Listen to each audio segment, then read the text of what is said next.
بسم اللہ الرحمن الرحیم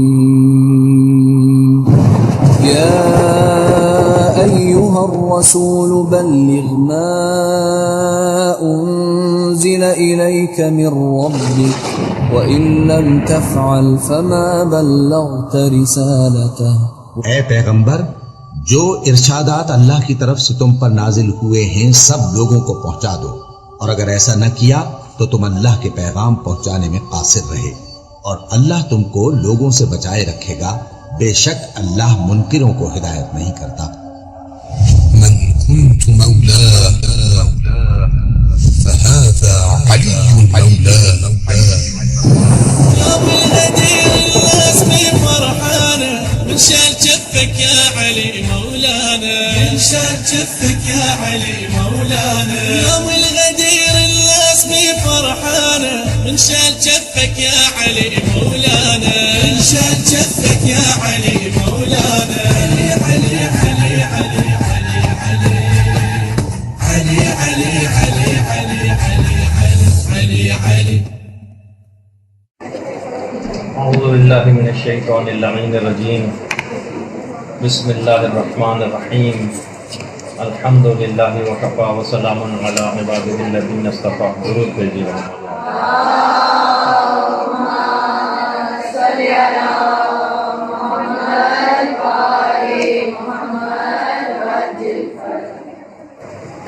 سب سے پہلے تو ہم پروردگار عالم کا لاکھ لاکھ شکر ادا کرتے ہیں کہ اس نے اس عظیم 18 ذی الحجہ کے دن ہم کو یہ سعادت عطا کی کہ ہم سب لوگ جمع ہو کر اس دن کے متعلق گفتگو کر سکیں. دیکھیے، غدیر فقط ایک تاریخی واقعہ نہیں ہے بلکہ ایک عقیدے کا نام ہے. غدیر گلشن توحید کے غنچوں کو سیراب کرنے والا پانی ہے. 1400 سال سے محبان اہل بیت غدیر کے اس بابرکت پانی کو شجر ولایت کی جڑوں میں چھڑکتے ہیں اور وہاں سے عقائد حقہ کے ہرے بھرے پودوں اور محبت اہل بیت کے خوبصورت پھولوں کو پروان چڑھاتے ہیں. اور امیر المومنین علیہ الصلوۃ والسلام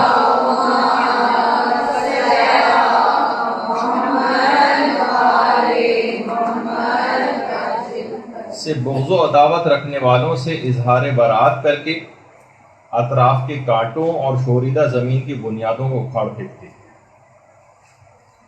غدیر کے متعلق یہ بات کہی جاتی ہے کہ غدیر اصل میں ایک پھول سرات ہے جس پر مومن تو آسانی کے ساتھ گزر جائے گا، لیکن ہر منافق اور ہر دشمن اہل بیت کٹ کر نیچے گر جائے گا. غدیر ایک ایسا پروگرام ہے جس کا منصوبہ ساز پروردگار عالم ہے، اعلان کرنے والے رسول خدا ہیں، اور اسے جادہ عمل پہنا ائمہ اطہار علیہم السلام. خود امیر المومنین علیہ الصلوۃ والسلام نے بھی بہت فخر و مباحت کیا. اور جب ایک شخص آیا اور آ کر آپ سے اس نے کہا کہ پیغمبر اسلام کی طرف سے آپ کے لیے پیغمبر کی عطا کردہ سب سے بڑی فضیلت کون سی؟ تو امیر المومنین علیہ الصلوۃ والسلام نے یہ بات ارشاد فرمائی کہ خدا کے حکم سے مجھے غدیر خم میں ولایت کا تاج پہنانا، یہ سب سے بڑی فضیلت مجھ کو عطا کی گئی.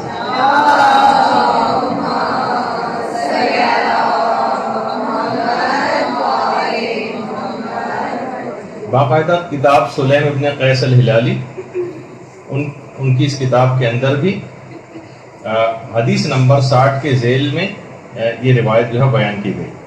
اور کتاب سلیم ابن قیس الہلالی کا اردو ترجمہ بھی اسرار آل محمد کے نام سے ہو چکا. اچھا، خود آپ لوگوں کے لیے انتہائی فضیلت کا باعث ہے آج کا دن. آپ سب لوگوں کے لیے وہ کیا ہے کہ امام رضا علیہ الصلوۃ والسلام ارشاد فرماتے ہیں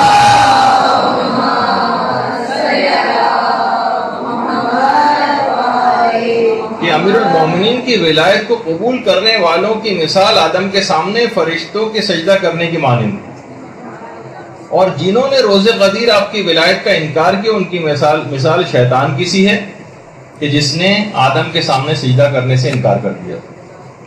یعنی ہم آپ لوگ جو کہ مولا کی ولایت کے اوپر عقائد مکمل طور پر ایمان رکھتے ہیں، ان کی مثال آدم کو سجدہ کرنے والے فرشتوں کی مانند قرار دی گئی۔ اور صرف یہی نہیں کہ انسانوں ہی کو فقط جو ہے انہی کے سامنے ولایت امیر المومنین پیش کی گئی، بلکہ کائنات کی ہر چیز پر ولایت امیر المومنین پیش کی گئی، ہر چیز پر، حتیٰ کہ آسمانوں تک کے اوپر پیش کی گئی۔ جب یہ ہمارے 8ویں امام یہ بات ارشاد فرماتے ہیں کہ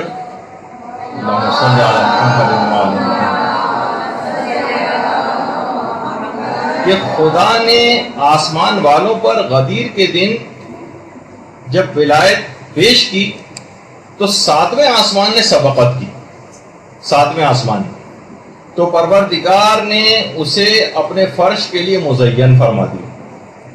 اس کے بعد 4تھے آسمان نے سبقت کی، یعنی آگے بڑھ کر ولایت علی کو قبول کیا تو پروردگار نے اس کو بیت معمور سے مزین فرما دیا۔ اس کے بعد پہلے آسمان نے سبقت کی تو پروردگار نے اسے ستاروں سے مزین فرمایا۔ اور زمین کے حصوں کے اوپر جب ولایت پیش کی گئی تو سب سے پہلے مکے نے ولایت قبول کی، اس کے بعد مدینے نے ولایت قبول کی، اور اس کے بعد پھر کوفے نے ولایت قبول کی۔ اور جب جمادات وغیرہ کے اوپر ولایت پیش کی گئی تو سب سے پہلے جن پتھروں نے ولایت کو قبول کیا اس میں عقیق تھا، فیروزہ تھا، اور اس کے بعد پھر یاقوت تھا۔ یہی وجہ ہے کہ سب بڑے بڑے پریشس اسٹون جو ہیں جو کہے جاتے ہیں، انہوں نے ولایت علی کو قبول کرنے میں سبقت کی تھی۔ اسی طریقے سے یہ بھی کہا گیا ہے کہ سونے اور چاندی نے بھی ولایت کو قبول کرنے میں سبقت کی۔ یہی وجہ ہے کہ دنیاوی طور پر عزت اور مقام اور قدر و قیمت ان دھاتوں کی جو بہت بڑھ گئی۔ اور اسی طرح سے پانیوں کے اوپر ولایت کو پیش کیا گیا۔ وہ پانی کی جس نے ولایت کو قبول کیا وہ میٹھا ہو گیا، خوشگوار ہو گیا، استعمال کے قابل ہو گیا، اور وہ تمام پانی کے جو کڑوے ہیں، کھارے ہیں، شوریدہ ہیں، استعمال کے قابل نہیں، یہ وہ ہیں کہ جنہوں نے ولایت علی کو قبول کرنے سے انکار کیا۔ اسی طریقے سے روایتوں میں کہ پرندوں تک کے اوپر ولایت علی کو پیش کیا گیا۔ وہ تمام پرندے جو بہت خوش الحان ہیں، بہت اچھی آوازوں والے ہیں، یہ وہ ہیں کہ جنہوں نے ولایت علی کو قبول کیا۔ تو بہرحال آپ نے دیکھا کہ جو فصیح ترین جو گفتگو کرتے ہیں یہ سب وہ ہیں کہ جنہوں نے ولایت علی کو اس انداز سے قبول کیا۔ یہ وہ دن ہے بہرحال کہ جب حضرت آدم علیہ السلام کی توبہ قبول ہوئی، حضرت ابراہیم کو آتش نمرود سے نجات ملی، حضرت موسیٰ نے اسی دن حضرت شمون کو، حضرت ہارون کو اپنا جانشین مقرر کیا حضرت موسیٰ نے۔ یہ وہی دن ہے جس دن حضرت عیسیٰ علیہ السلام نے حضرت شمون کو اپنا جانشین مقرر کیا۔ یعنی انتہائی عظمت کا حامل یہ دن ہے کہ جب ہم اس دن کے اندر سانس لے رہے ہیں۔ اور یہی وجہ ہے کہ ہمارے چھٹے امام امام جعفر صادق علیہ السلام فرماتے ہیں،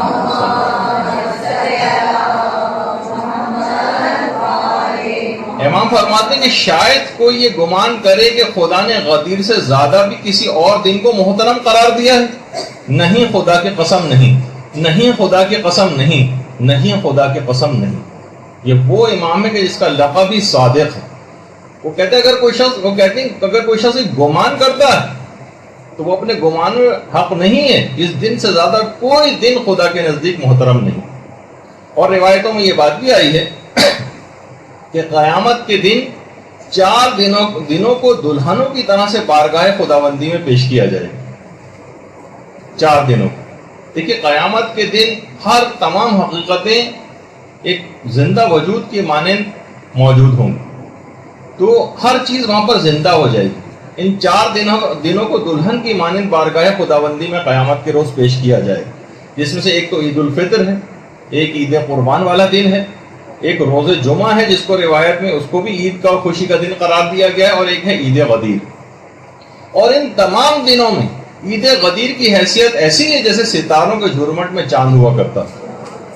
تو بہرحال اور یہ وہ دن ہے کہ جس کے متعلق یہ بات کہی جاتی ہے کہ قیامت کے دن، غدیر کے دن کی بڑی عجیب و غریب شان ہو جائے گی، اور اس دن کو جب یہ دن مجسم کوئی صورت اختیار کر لے گا وہاں، اس دن کو قیامت کے دن پیغمبر اسلام اور امیر المومنین اور تمام ملائکہ اور ان کے ساتھ حضرت سلمان، حضرت ابوذر، مقداد اور حضرت عمار یاسر کی ہمراہی میں اس دن کو جنت میں داخل کیا جائے گا۔ یہ بہت عظیم دن ہے، یعنی جس وقت پیغمبر اسلام اور امیر المومنین اور ملائکہ اور یہ اہم ترین اصحاب یہ جنت میں داخل ہو رہے ہوں گے، تو اس دن کو اپنے ساتھ لے کر جنت میں داخل ہوں گے۔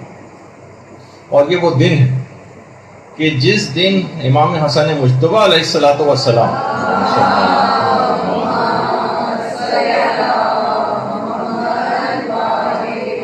امام حسن کے گھر جشن منایا جاتا تھا، اور خود امیر المومنین علیہ الصلوۃ والسلام بھی اس جشن میں تشریف لے جاتے تھے۔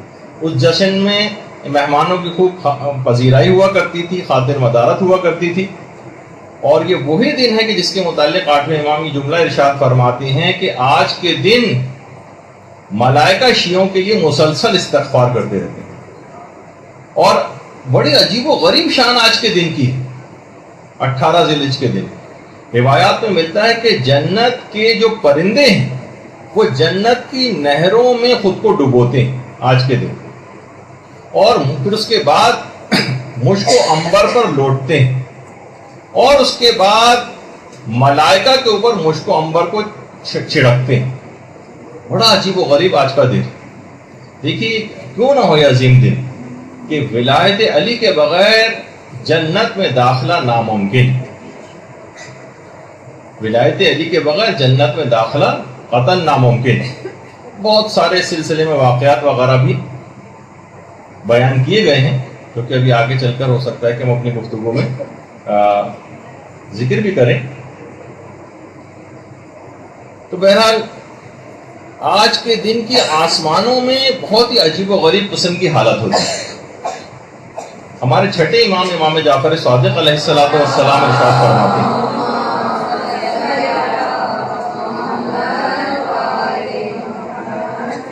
کہ غدیر کے دن کو آسمانوں میں عہد معہود کے نام سے یاد کیا جاتا ہے، اور یہ بھی چھٹے امام جملہ ارشاد فرماتے ہیں کہ عید غدیر زمین والوں سے زیادہ آسمان والوں میں مشہور، زمین سے زیادہ آسمان والوں میں۔ جیسے کہ ابھی میں نے اس سے پہلے ذکر کیا کہ ولایت علی کے بغیر کیونکہ جنت میں داخلہ ناممکن۔ ایک عالم گزرے ہیں ہمارے، بہت تبلیغ کے لیے مختلف گاؤں دیہات وغیرہ جایا کرتے تھے، وہ کہنے لگے جب ایک دفعہ میں ایک گاؤں میں گیا تو وہاں میں نے دیکھا کہ بہت ہی شاندار ایک بزرگ تھے،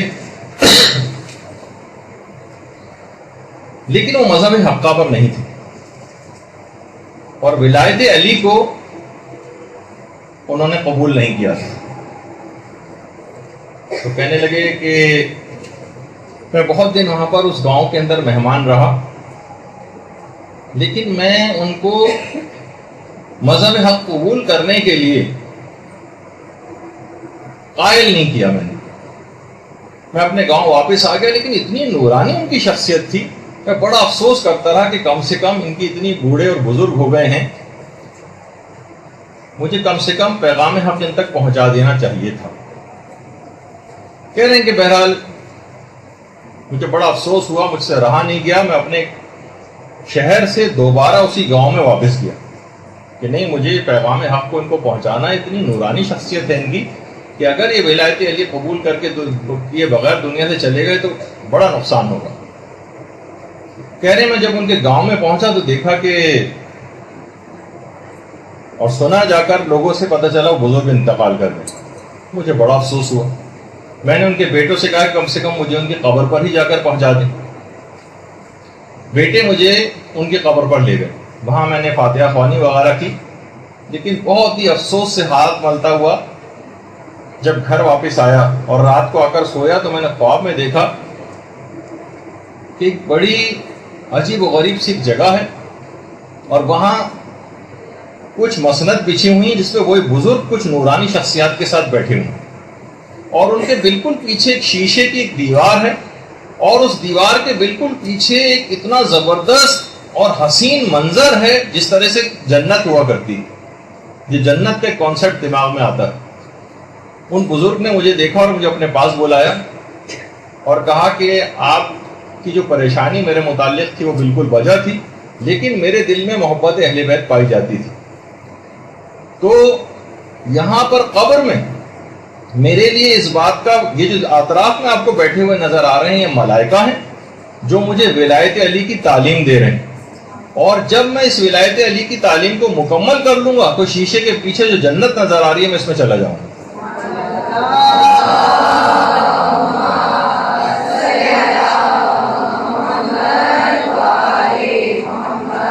کیونکہ ولایت علی کے بغیر جنت میں داخلہ ناممکن ہے. اور ایک واقعہ وہ ہے کہ جو کہ ہم نے موت کی جب ہماری گفتگو ہوئی تھی اس میں بھی سنایا تھا، آیت اللہ سید محمد حسین طباطبائی کا. بیچ میں ذکر آ گیا تو مجھے یہ بات یاد آ گئی تو ذکر کرتا ہوا جا رہا ہوں، اگرچہ بیچ میں اس کا آنا نہیں تھا ذکر، لیکن بہرحال کہ آیت اللہ محمد حسین طباطبائی براہ راست اپنا یہ واقعہ سنا رہے. کہہ رہے میں چھوٹا تھا اس زمانے میں، جوانی کا بالکل ابتدائی دور تھا. ہم جس علاقے میں رہا کرتے تھے وہاں ایک آفندی قبیلہ رہا کرتا تھا جو مذہب اہل بیت پر نہیں تھا.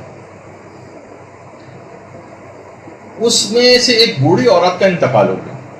اس بوڑھی عورت کی ایک بچی تھی، ایک بیٹی اس کی، ماں سے اتنی زیادہ جذباتی وابستگی رکھتی تھی کہ اس نے رو رو کے اتنا برا حال کیا اور ایسی دیوانہ وار کیفیت ہو گئی کہ ماں کو کسی صورت چھوڑ نہیں رہی. یہاں تک کہ ماں کو جب قبر میں لٹایا تو اس کی اتنی بری حالت ہو گئی کہ لوگوں نے گمان کیا کہ اگر اس کو ماں کے ساتھ نہیں رہنے دیا گیا تو یہ خود اسی وقت کہیں نہ مر جائے. تو لوگوں نے، علاقے کے لوگوں نے مشورہ کیا آپس میں اور کہا کہ ٹھیک ہے جب نہیں چھوڑ رہی ہے تو ایسا کرتے ہیں کہ قبر کو مکمل بند نہیں کرتے، تھوڑا سا حصہ کھلا رکھتے ہیں تاکہ ہوا اندر جاتی رہے، جب تھوڑا اس کو قرار آ جائے گا تو خود ہی باہر آ جائے گی. بہرحال شام کے وقت دفن کیا گیا تھا اس کو. رات کو لوگ اپنے گھر آ گئے کہ تھوڑا سا، اس زمانے میں اتنے زیادہ ڈر و خوف کا سما قبرستانوں میں اس لحاظ سے نہیں ہوتا تھا. اس کو بہرحال چھوڑ دیا قبر میں ماں کے ساتھ. یہ خود، اچھا یہ الگ سے کوئی واقعہ نہیں، آیت اللہ سید محمد حسین طباطبائی نے خود یہ واقعہ کہا کہ ہمارے اپنے محلے میں پیش آیا. کہہ رہے اگلے دن جب لوگ اس کو گئے، اس کو لڑکی کو دیکھنے کے لیے، اس کو نکالنے کے لیے، تو دیکھا جب کہ بہت ہی عجیب و غریب منظر ہے. وہ لڑکی جو کہ جوان تھی کسی گڑیا کی جیسی شکل کے اندر تبدیل ہو گئی، چہرے پہ جھریاں پڑ گئی اور سر کے سارے بال سفید ہو چکے. اس سے پوچھا یہ کیا ماجرا، یہ کیا حال تمہارا ہو گیا؟ کہا کہ جب رات ہوئی آپ لوگ سب چلے گئے تو اس وقت اچانک سے قبر میں کچھ شخصیات تشریف لائیں اور میری ماں سے آ کر سوال و جواب کرنے شروع کی. تیرا رب کون ہے، تیرا رسول کون ہے، تیری کتاب کون سی ہے، تیرا قبلہ کون سا ہے، تیرا نبی کون ہے. یہاں تک کہ جب اس عورت سے یہ پوچھا ان شخصیات نے کہ تیرا امام کون ہے، تو وہ عورت خاموش ہو گئی، کیونکہ مذہب اہل بیت پر نہیں تھی، ولایت علی کو نہیں مانتی تھی. وہ خاموش ہو گئی. کہہ رہے ہیں اس کے بعد ان نورانی شخصیات کے پیچھے ایک عظیم نورانی شخصیت کھڑی ہوئی تھی جس نے میری ماں کی طرف اشارہ کر کے فرشتوں سے کہا، یعنی جو وہ نورانی شخصیات موجود تھیں، کہ میں اس عورت کا امام نہیں ہوں. اور یہ کہہ کے وہ شخصیت واپس چلی گئی. کہہ رہے بس ان شخصیت کا جانا تھا کہ فرشتوں نے آگ کے گرز نکالا اور میری ماں کے اس طرح سے مارا کہ پوری قبر جو ہے وہ آگ سے بھر گئی. اور اتنا دہشت زدہ کرنے والا وہ تھا کہ یہ جو میری حالت آپ کو نظر آ رہی ہے اس رات کے اس واقعے کی وجہ سے. کہہ رہے ہیں اس واقعے کے بعد بہت شہرت ہوئی اس واقعے کی اور وہ پورا آفندی قبیلہ اس نے مذہب حقہ کو اختیار کر لیا. درود بھیجیے محمد.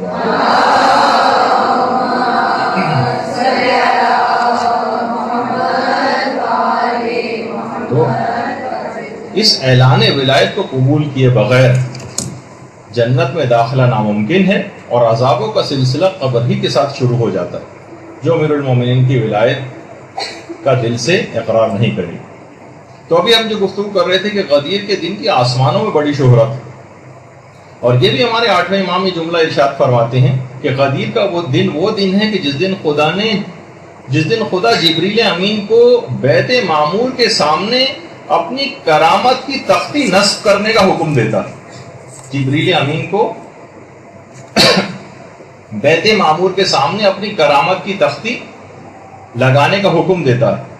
پھر جبرائیل اس کے پاس جاتے ہیں اور تمام آسمانوں کے ملائکہ وہاں آ کر جمع ہو جاتے ہیں اور پیغمبر اسلام اور امیر المومنین کی مدح و ثنا شروع کرتے ہیں اور ائمہ اطہار کے شیعوں اور ان کے دوستوں کے لیے استغفار کرتے ہیں. باقاعدہ عوالم العلوم میں شیخ عبداللہ بحرانی نے اس روایت کو نقل کیا کہ امیر المومنین اور ائمہ اطہار کے شیعوں اور ان کے دوستوں کے لیے استغفار کرتے ہیں.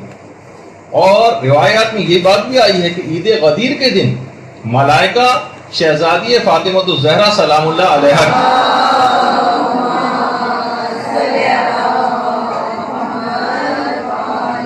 شہزادی کونین کی نچھاور کے تحفے ایک دوسرے کو ہدیہ دیتے ہیں. اور نچھاور درخت طوبہ کے وہ پھل ہیں کہ جو شہزادی کی امیر المومنین کے ساتھ شادی کے موقع پر اس شب میں خدا کے حکم سے اس وقت آسمانوں سے پھینکے گئے اور ملائکہ نے انہیں یادگار اور تبرک کے طور پر اٹھا لیا. بحر الانوار کی 43ویں جلد میں اس شہزادی کی شادی کے موقع پر اس نچھاور کا تفصیل کے ساتھ تذکرہ. اور موت کی جب گفتگو جب عالم آخرت اور جنت کے قریب جب اور میدان قیامت کی گفتگو ہوئی تھی اس میں بھی ہم نے درخت طوبہ کی تفصیل بتاتے ہوئے اس کا تذکرہ کیا تھا. تو بہرحال اچھا اس کے بعد جب غدیر کا دن اختتام پذیر ہوتا ہے جیسے کہ اب سے چند گھنٹے بعد اختتام ہو جائے گا تو ایک ندا آتی ہے فرشتوں کو کہ اپنے اپنے درجات اور مراتب میں واپس لوٹ جاؤ. اور لوگوں کے لیے بھی یہ بات ہوتی ہے کہ تم رسول خدا اور امیر المومنین کے اس احترام کی وجہ سے اگلے سال آج کے دن تک ہر لغزش اور ہر خطرے سے امان میں رہو. بحر الانوار کی جلد نمبر 37 کے اندر پوری ان روایات کا تذکرہ.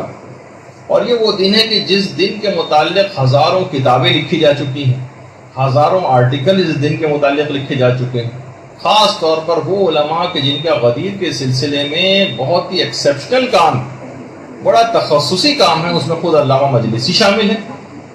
اس کے علاوہ علامہ میر حامد حسین لکھنوی ہندی جو انڈیا کے بہت ہی مشہور بڑے شیعہ عالم دین تھے, ان کا کام بہت زیادہ ہے, ناقابل فراموش ہے. اور اسی طرح سے سب سے نمایاں اور بہترین کام علامہ عبد الحسین الامینی کا ہے کہ جنہوں نے الغدیر کے نام سے کتنی معرکۃ الآراء کتاب لکھی. ان کا واقعتاً ان علماء کا کام ناقابل فراموش. تو بہرحال دیکھیے کہ واقع غدیر جو ہے یہ ایک عظیم تاریخی واقعہ ہے جو کہ 18 ذی الحجہ کے دن 10 ہجری کو اور 21 مارچ کے دن اور جمعرات کا وہ روز تھا کہ جب یہ واقعہ پیش آیا اور مقام غدیر خم میں یہ واقعہ پیش آیا. مقام غدیر خم دیکھیے, غدیر کے متعلق علماء یہ فرماتے ہیں کہ بعض علماء کا یہ بھی نظریہ ہے کہ غدیر اصل میں ایک چشمے کا نام تھا. اور اب معلوم نہیں کچھ عرصے پہلے تک یعنی یہاں پر ایک پانی کا چشمہ سا جمع ہو جاتا ہے, چشمہ سا نکلتا بھی ہے اور مختلف علاقوں سے یا بارش وغیرہ کا پانی اس کے اندر آ کر جمع ہو جاتا ہے. تو غدیر ایک چشمے کا نام تھا. اور خم جو ہے وہ اس ریت کو کہتے ہیں جس پر لہریں پڑی ہوئی. خم وہ ریت جو کہ لہروں والی ریت ہوتی, اور اسی کے کنارے کی چشمہ واقع تھی. اچھا, غدیر کے لوگوں کے معنی بھی ایسے گڑھے کے جس میں بارش اور سیلاب وغیرہ کا پانی ایک مدت تک جمع رہے. باقاعدہ علامہ زمخشری نے بھی اس بات کو لکھا ہے. اور ایک اور بات بھی کہی ہے کہ اس زمانے میں غدیر ایک رنگریز کا نام تھا. تو مختلف قسم کے سلسلے میں باتیں. بہرحال جو مقام غدیر ہے کہ مکے سے تقریباً 200 کلومیٹر دور ہے, 200 کلومیٹر. اور جو میقات احرام ہے, جو احرام پہننے کا ایک میقات ہے, جو لوگ یہاں سے جدہ جاتے ہیں ان کو جوفہ جانا پڑتا. یہ غدیر خم جہاں آپ کو گول دائرے کے اندر جو جگہ مینشن ہو رہی ہے اس کے اندر, اس کے برابر میں آپ ایک جگہ دیکھ رہے ہیں جو جس پہ لکھا ہوا ہے جوفہ. یہاں پر جدہ جانے والے یہاں پر جا کر احرام باندھتے ہیں. اور یہ جوفہ میدان غدیر سے تقریباً 2 میل کے فاصلے پر. اچھا, جوفہ کے معنی اصل میں کوچ کرنے کے معنوں میں. ایک زمانے میں جب سیلاب یہاں پر آیا تھا تو یہاں سیلاب کی وجہ سے اس علاقے کے لوگوں کو کوچ کر کے کہیں اور جانا پڑ گیا تھا, اس وجہ سے بھی اس کا نام جوفہ پڑ گیا. اور یہ جو واقعہ غدیر یہاں پر پیش آیا تھا, اس واقعے کی یادگار میں ایک مسجد بھی یہاں پر بنائی گئی تھی کہ جو کہ مسجد غدیر کے نام سے تھی. اچھا، اس کے بعد پھر اس مسجد کو خلافت ثانیہ کے دور میں منہدم کر دیا گیا، ختم کر دیا گیا تھا اس مسجد کی یادگار کو. لیکن بعد میں امیر المومنین کی خلافت کے زمانے میں اس مسجد غدیر کو دوبارہ تعمیر کیا گیا تھا. اور اس کے بعد حاکم شام کا جب اپنا دور آیا تو اس نے 200 افراد کو بھیج کر اس پیغمبر اسلام کی اس یادگار کو شہید کروا دیا، اور یہ مسجد جو ہے وہ پھر زمین بوس ہو گئی. اور آج سے تقریباً 100 سال پہلے تک مسجد غدیر کے مقام پر قائم تھی، موجود تھی، اور لوگوں نے اس کو پھر دوبارہ سے تعمیر کر لیا تھا. مگر وہابیوں کے دوبارہ سے وہاں قابض ہونے کے نتیجے میں اور ان کی تمام کو آثار کو مٹانے کے عقیدے، نظریے اور دشمنی اہل بیت کی وجہ سے اس مسجد کو پھر منہدم کر دیا گیا، اور وہاں اس مسجد کے اب کوئی آثار باقی نہیں. اور آج کل بھی اگر کوئی حاجی حضرات وہاں پر جاتے بھی ہیں تو میدان غدیر اور اس طرف جانا وہ ایک ممنوع زیارت ہے، وہاں کسی کو جانے کی قانوناً اجازت نہیں. اچھا، ایک بات اس میں اور بتا دی جائے کہ اعلان غدیر کوئی ایک عام حکم نہیں تھا. دیکھیے، اس سے پہلے جتنے بھی احکامات ہوتے تھے وہ پیغمبر اسلام یا تو اپنے گھر میں وہ تمام احکامات دیتے تھے، یا پھر مسجد نبوی میں پیغمبر وہ تمام احکامات دیا کرتے تھے. یا تو مسجد نبوی میں احکامات ہوتے تھے یا گھر میں پیغمبر سارے احکامات دیتے تھے، اور پھر تمام افراد کو ان احکامات کی اطلاع دی جاتی تھی. لیکن یہ عجیب شان کا حامل اعلان تھا جس کے لیے کتنی دور دراز کی جگہ منتخب کی گئی. اور یہی وجہ ہے کہ ہمارے پانچویں امام محمد باقر علیہ السلام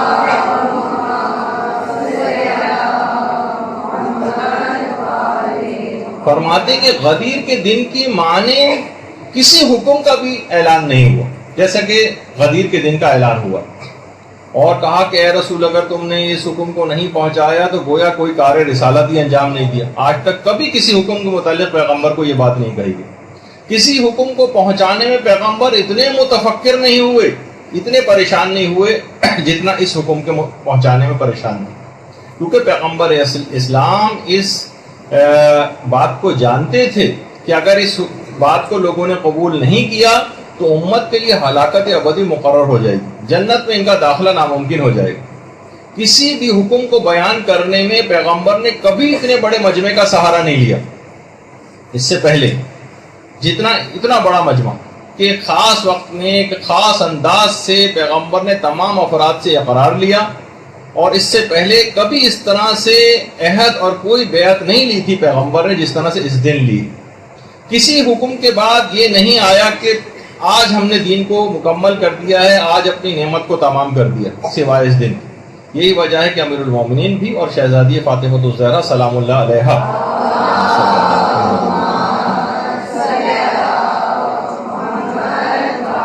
کا باقاعدہ یہ فرمان ہے کہ پیغمبر نے غدیر میں کسی کے لیے کوئی عذر باقی نہیں چھوڑا، کوئی عذر باقی نہیں چھوڑا.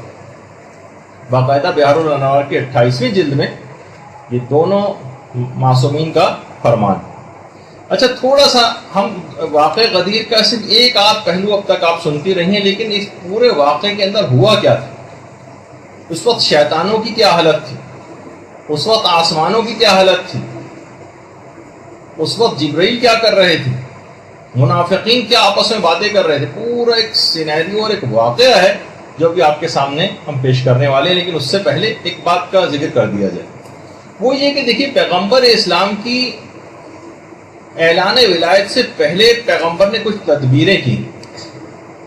ایک تو پیغمبر نے مولا کے اوپر بچپن ہی سے ورکنگ شروع کر دی تھی. بنو ہاشم کا باقاعدہ بائیکاٹ کیا گیا تھا قریش کی طرف سے، اور سخت مالی مشکلات کا شکار تھے بنو ہاشم. حضرت ابو طالب علیہ السلام کثیر الاولاد تھے.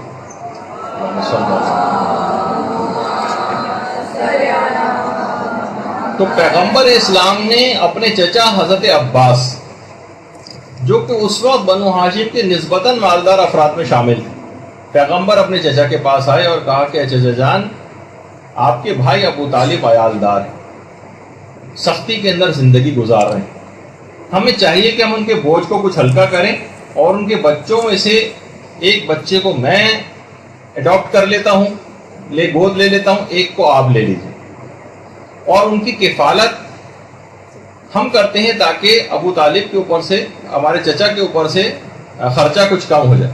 دیکھیے اتنا عظیم ثواب ہے یہ ویسے بھی کہ اکثر وہ آپ کے سر وسیم عام جو ایک حدیث سناتے رہتے ہیں آپ کو کہ فرشتے اگر زمین پہ آتے تو وہ کون سی عبادتیں انجام دیتے، تو 3-4 باتیں، جس کے اندر سے ایک بات یہ بھی تھی کہ فرشتوں کی حسرت یہ ہے کہ اگر وہ زمین پہ آتے تو عیالدار شخص کی مدد کرتے، یعنی واقعی جو کثیر العیال ہو، عیالدار ہو، سختی میں زندگی گزارتا ہو، اس کی مدد کرنا انتہا سے زیادہ فضیلت کا حامل کہ فرشتے تمنا کرتے ہیں اس بات میں۔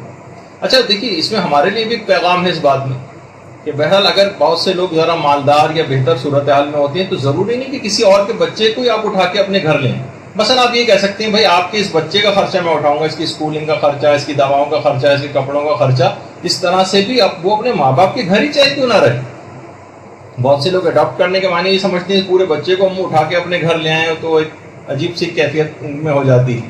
نہیں، آپ جو ذرا سے بھی مالدار ہیں وہ اس طرح کی بات بھی کر سکتے ہیں۔ تو بہرحال حضرت عباس نے اس بات کو قبول کر لیا اور پیغمبر اسلام اور حضرت عباس دونوں مل کر پیغمبر اسلام کے پاس آئے، اب حضرت ابو طالب کے پاس آئے اور کہا کہ یہ تمام باتیں ان کے سامنے بھی رکھی۔ اچھا اب دیکھیے اس میں بہت سی غیر ضروری شرم و حیا کا بھی لوگوں میں ناک کٹ جائے گی اور فلاں یا اس طرح کی باتیں، تو یہ خود ساختہ قسم کی باتیں اگر کوئی شخص واقعی دیکھے اور اس طرح سے کوئی پیشکش کرے تو اسے قبول بھی کرنا چاہیے۔ تو حضرت ابو طالب نے کہا کہ ٹھیک ہے، عقیل کو میرے پاس رہنے دو، باقی جس کا بھی چاہو انتخاب کر لو۔ اب پیغمبر اسلام نے اس وقت حضرت امیر المومنین علیہ الصلوۃ والسلام کا انتخاب کیا،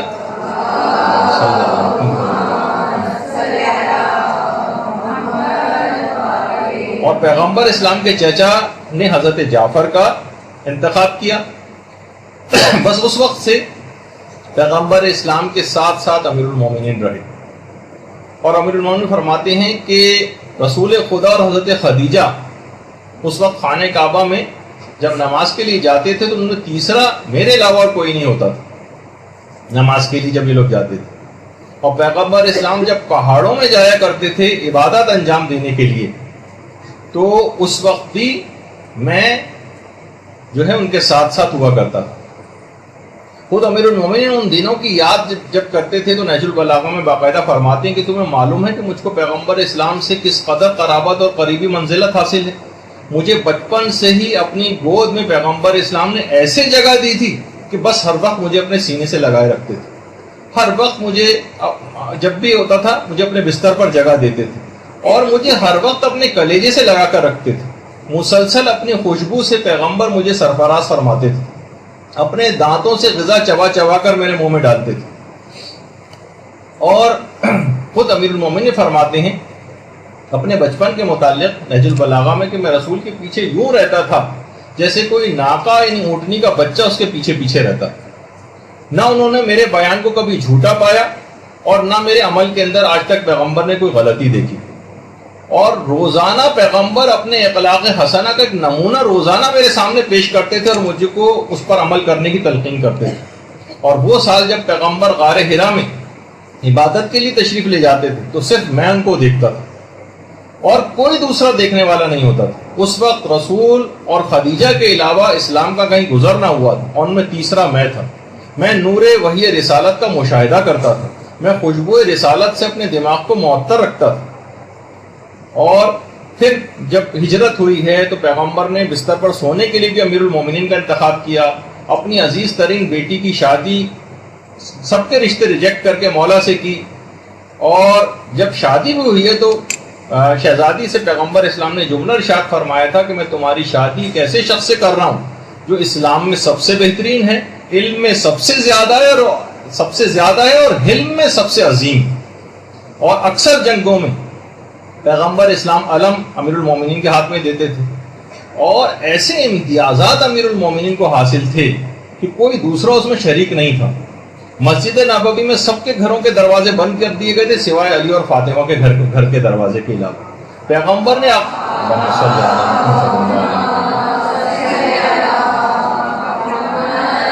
پیغمبر اسلام نے عقد اخوت جو ہے اپنا بھائی جو بنایا تو امیر المومنین کو بنایا، اور نہ جانے کتنے فضائل کا ایک انبار ہے۔ واضح ترین بات تھی کہ اتنے فضائل کا حامل ہی پیغمبر اسلام کا صحیح طور پر جانشین ہو سکتا ہے۔ یہ تمام مختلف مراحل پہ پیغمبر اسلام کے جملے ارشاد فرما کر ایسی تدبیریں کر رہے تھے کہ لوگوں کو واضح طور پر پتہ چل جائے کہ ہر موقع پر امیر المومنین کو اولیت دینا، ہر موقع پر ان کو آگے رکھنا، ہر موقع پر ان کے فضائل کو بیان کرنا، کہ کسی رشتہ داری کی بیس پہ میں یہ سب باتیں نہیں کر رہا ہوں، بلکہ حکم خداوندی کی بیس پر کر رہا ہوں، اور میرٹ کی بیس پر صحیح معنوں میں اگر کوئی جانشین ہو سکتا ہے پوری کائنات کے اندر جو سب سے افضل ترین شخصیت ہے پیغمبر اسلام کے بعد، تو وہ امیر المومنین ہی کی ذات گرامی ہے۔ مختلف پیغمبر مختلف طریقوں سے یہ تدبیریں کر کے لوگوں کو یہ باتیں سمجھاتے رہے۔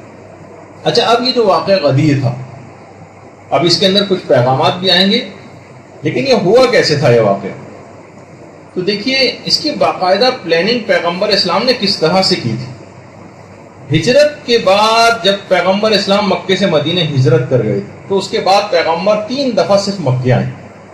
ایک تو سن 8 ہجری میں جب صلح حدیبیہ ہوئی تھی، اس وقت پیغمبر اسلام نے مکے کی طرف کا سفر اختیار کیا تھا، مشرکین سے معاہدہ کیا تھا اور واپس چلے گئے تھے۔ دوسری، یہ تو 8 ہجری کی بات تھی، پھر دوسرا 9 ہجری میں فتح مکہ جب ہوئی تھی تو پیغمبر فتح مکہ کے موقع پر یہاں پر آئے تھے، عمرہ ادا کیا تھا اور پھر مدینہ واپس تشریف لے گئے۔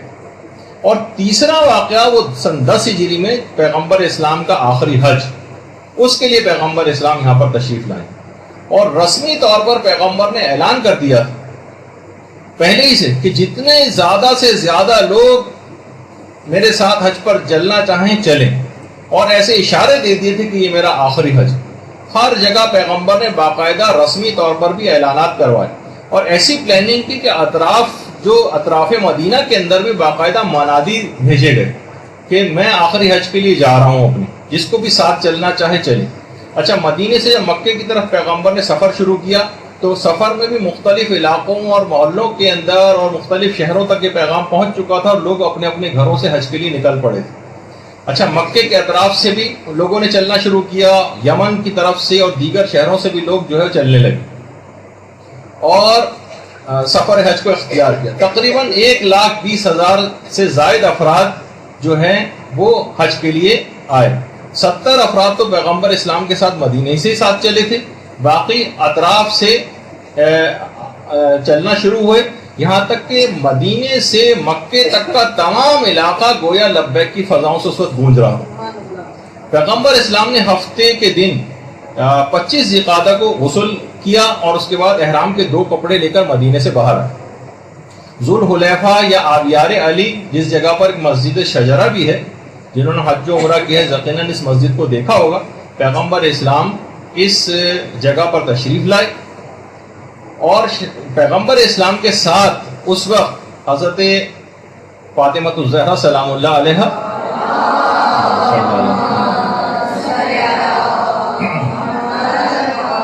امام حسن علیہ السلام، امام حسین علیہ السلام، اور پیغمبر کی تمام ازواج جو تھیں وہ بھی پیغمبر کے ساتھ تھیں۔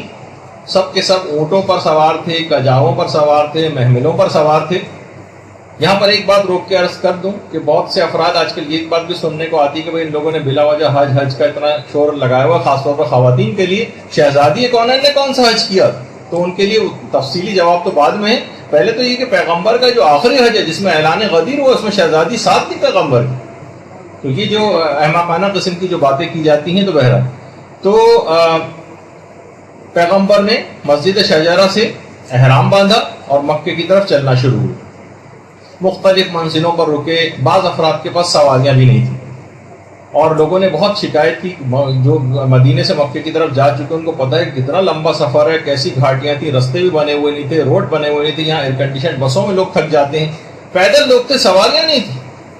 پیغمبر کے پاس آئے، مشکلات کا اپنے اظہار کیا۔ پیغمبر نے کہا کہ تم اپنی کمروں کو باندھ لو اور تیز تیز چلو یا پھر دوڑو۔ لوگوں نے اس پر عمل کیا تو پیغمبر کے اس فرمان کے نتیجے میں کافی ان کو سکون ملا۔ اور پھر جمعرات کے روز پیغمبر سفر کرتے کرتے مکے اور مدینے کے درمیان ایک علاقہ ہے ابوا کا، جہاں پیغمبر اسلام کی اپنی والدہ گرامی کی قبر ہے، حضرت آمنہ علیہ السلام۔ درود بھیجیے محمد۔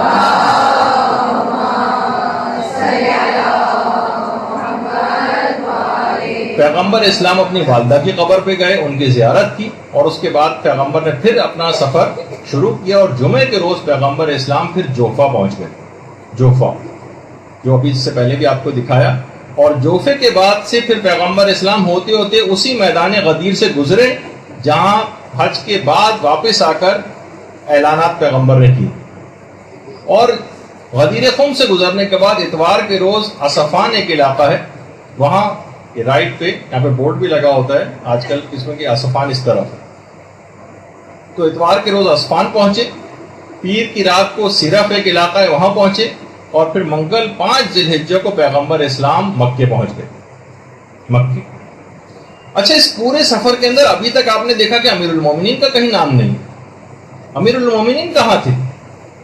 پیغمبر اسلام نے مدینے سے اپنے سفر کے آغاز میں امیر المومنین کو نجران ایک لشکر دے کر بھیجا تھا، اور اس کے بعد کہا تھا نجران سے فارغ ہونے کے بعد پھر تم یمن چلے جانا، اور یمن اتنا اہم ترین معاملہ کہ ابھی غدیر کا موقع ہے، پیغمبر کو امیر المومنین کو ساتھ رکھنا چاہیے تھا، لیکن یمن کیوں بھیج دیا؟ کس کام کے لیے بھیجا تھا؟ خمس اور زکوٰۃ وصول کرنے کے لیے۔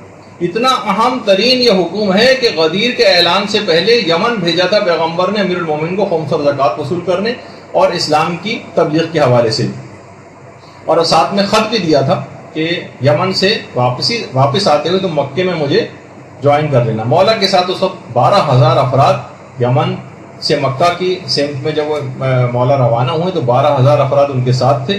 دونوں کی ملاقات مکے سے کچھ فاصلے پر پیغمبر کی اور امیر المومنین کی دوبارہ ملاقات ہوئی۔ امیر المومنین نے سارا ماجرا ان کو یمن کا سنایا، پیغمبر بہت خوش ہوئے، کہا تم اپنے لشکر کو لے کر ہمارے ساتھ آ کر ملحق ہو جاؤ۔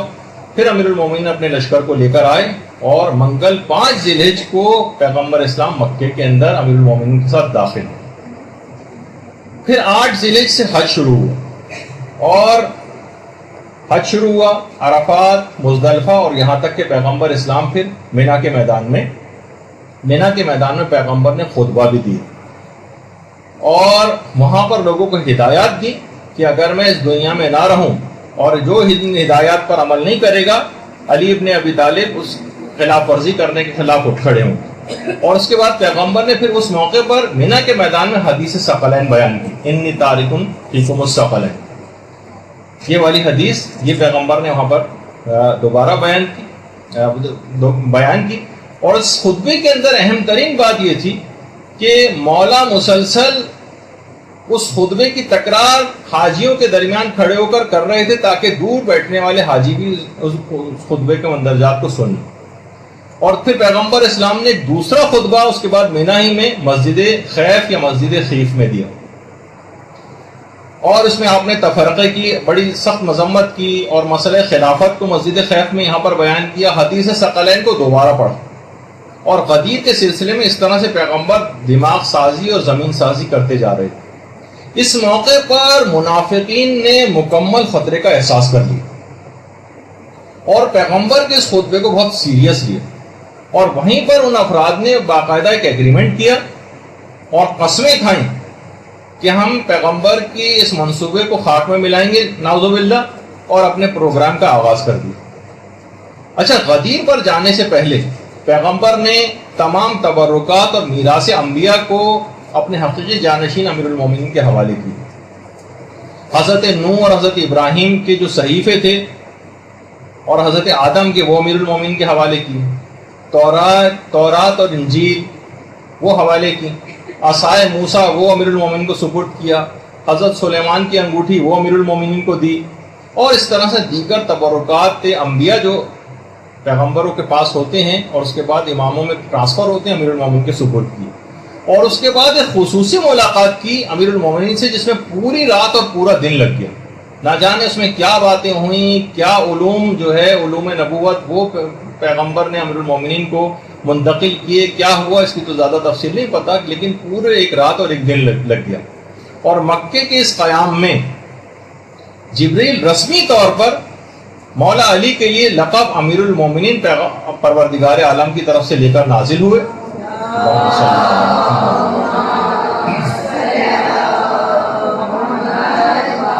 پیغمبر اسلام نے باقاعدہ لوگوں کو حکم دیا کہ ایک ایک شخص امیر المومنین کے پاس جائے اور انہیں السلام علیکہ یا امیر المومنین کہہ کر مخاطب کرے۔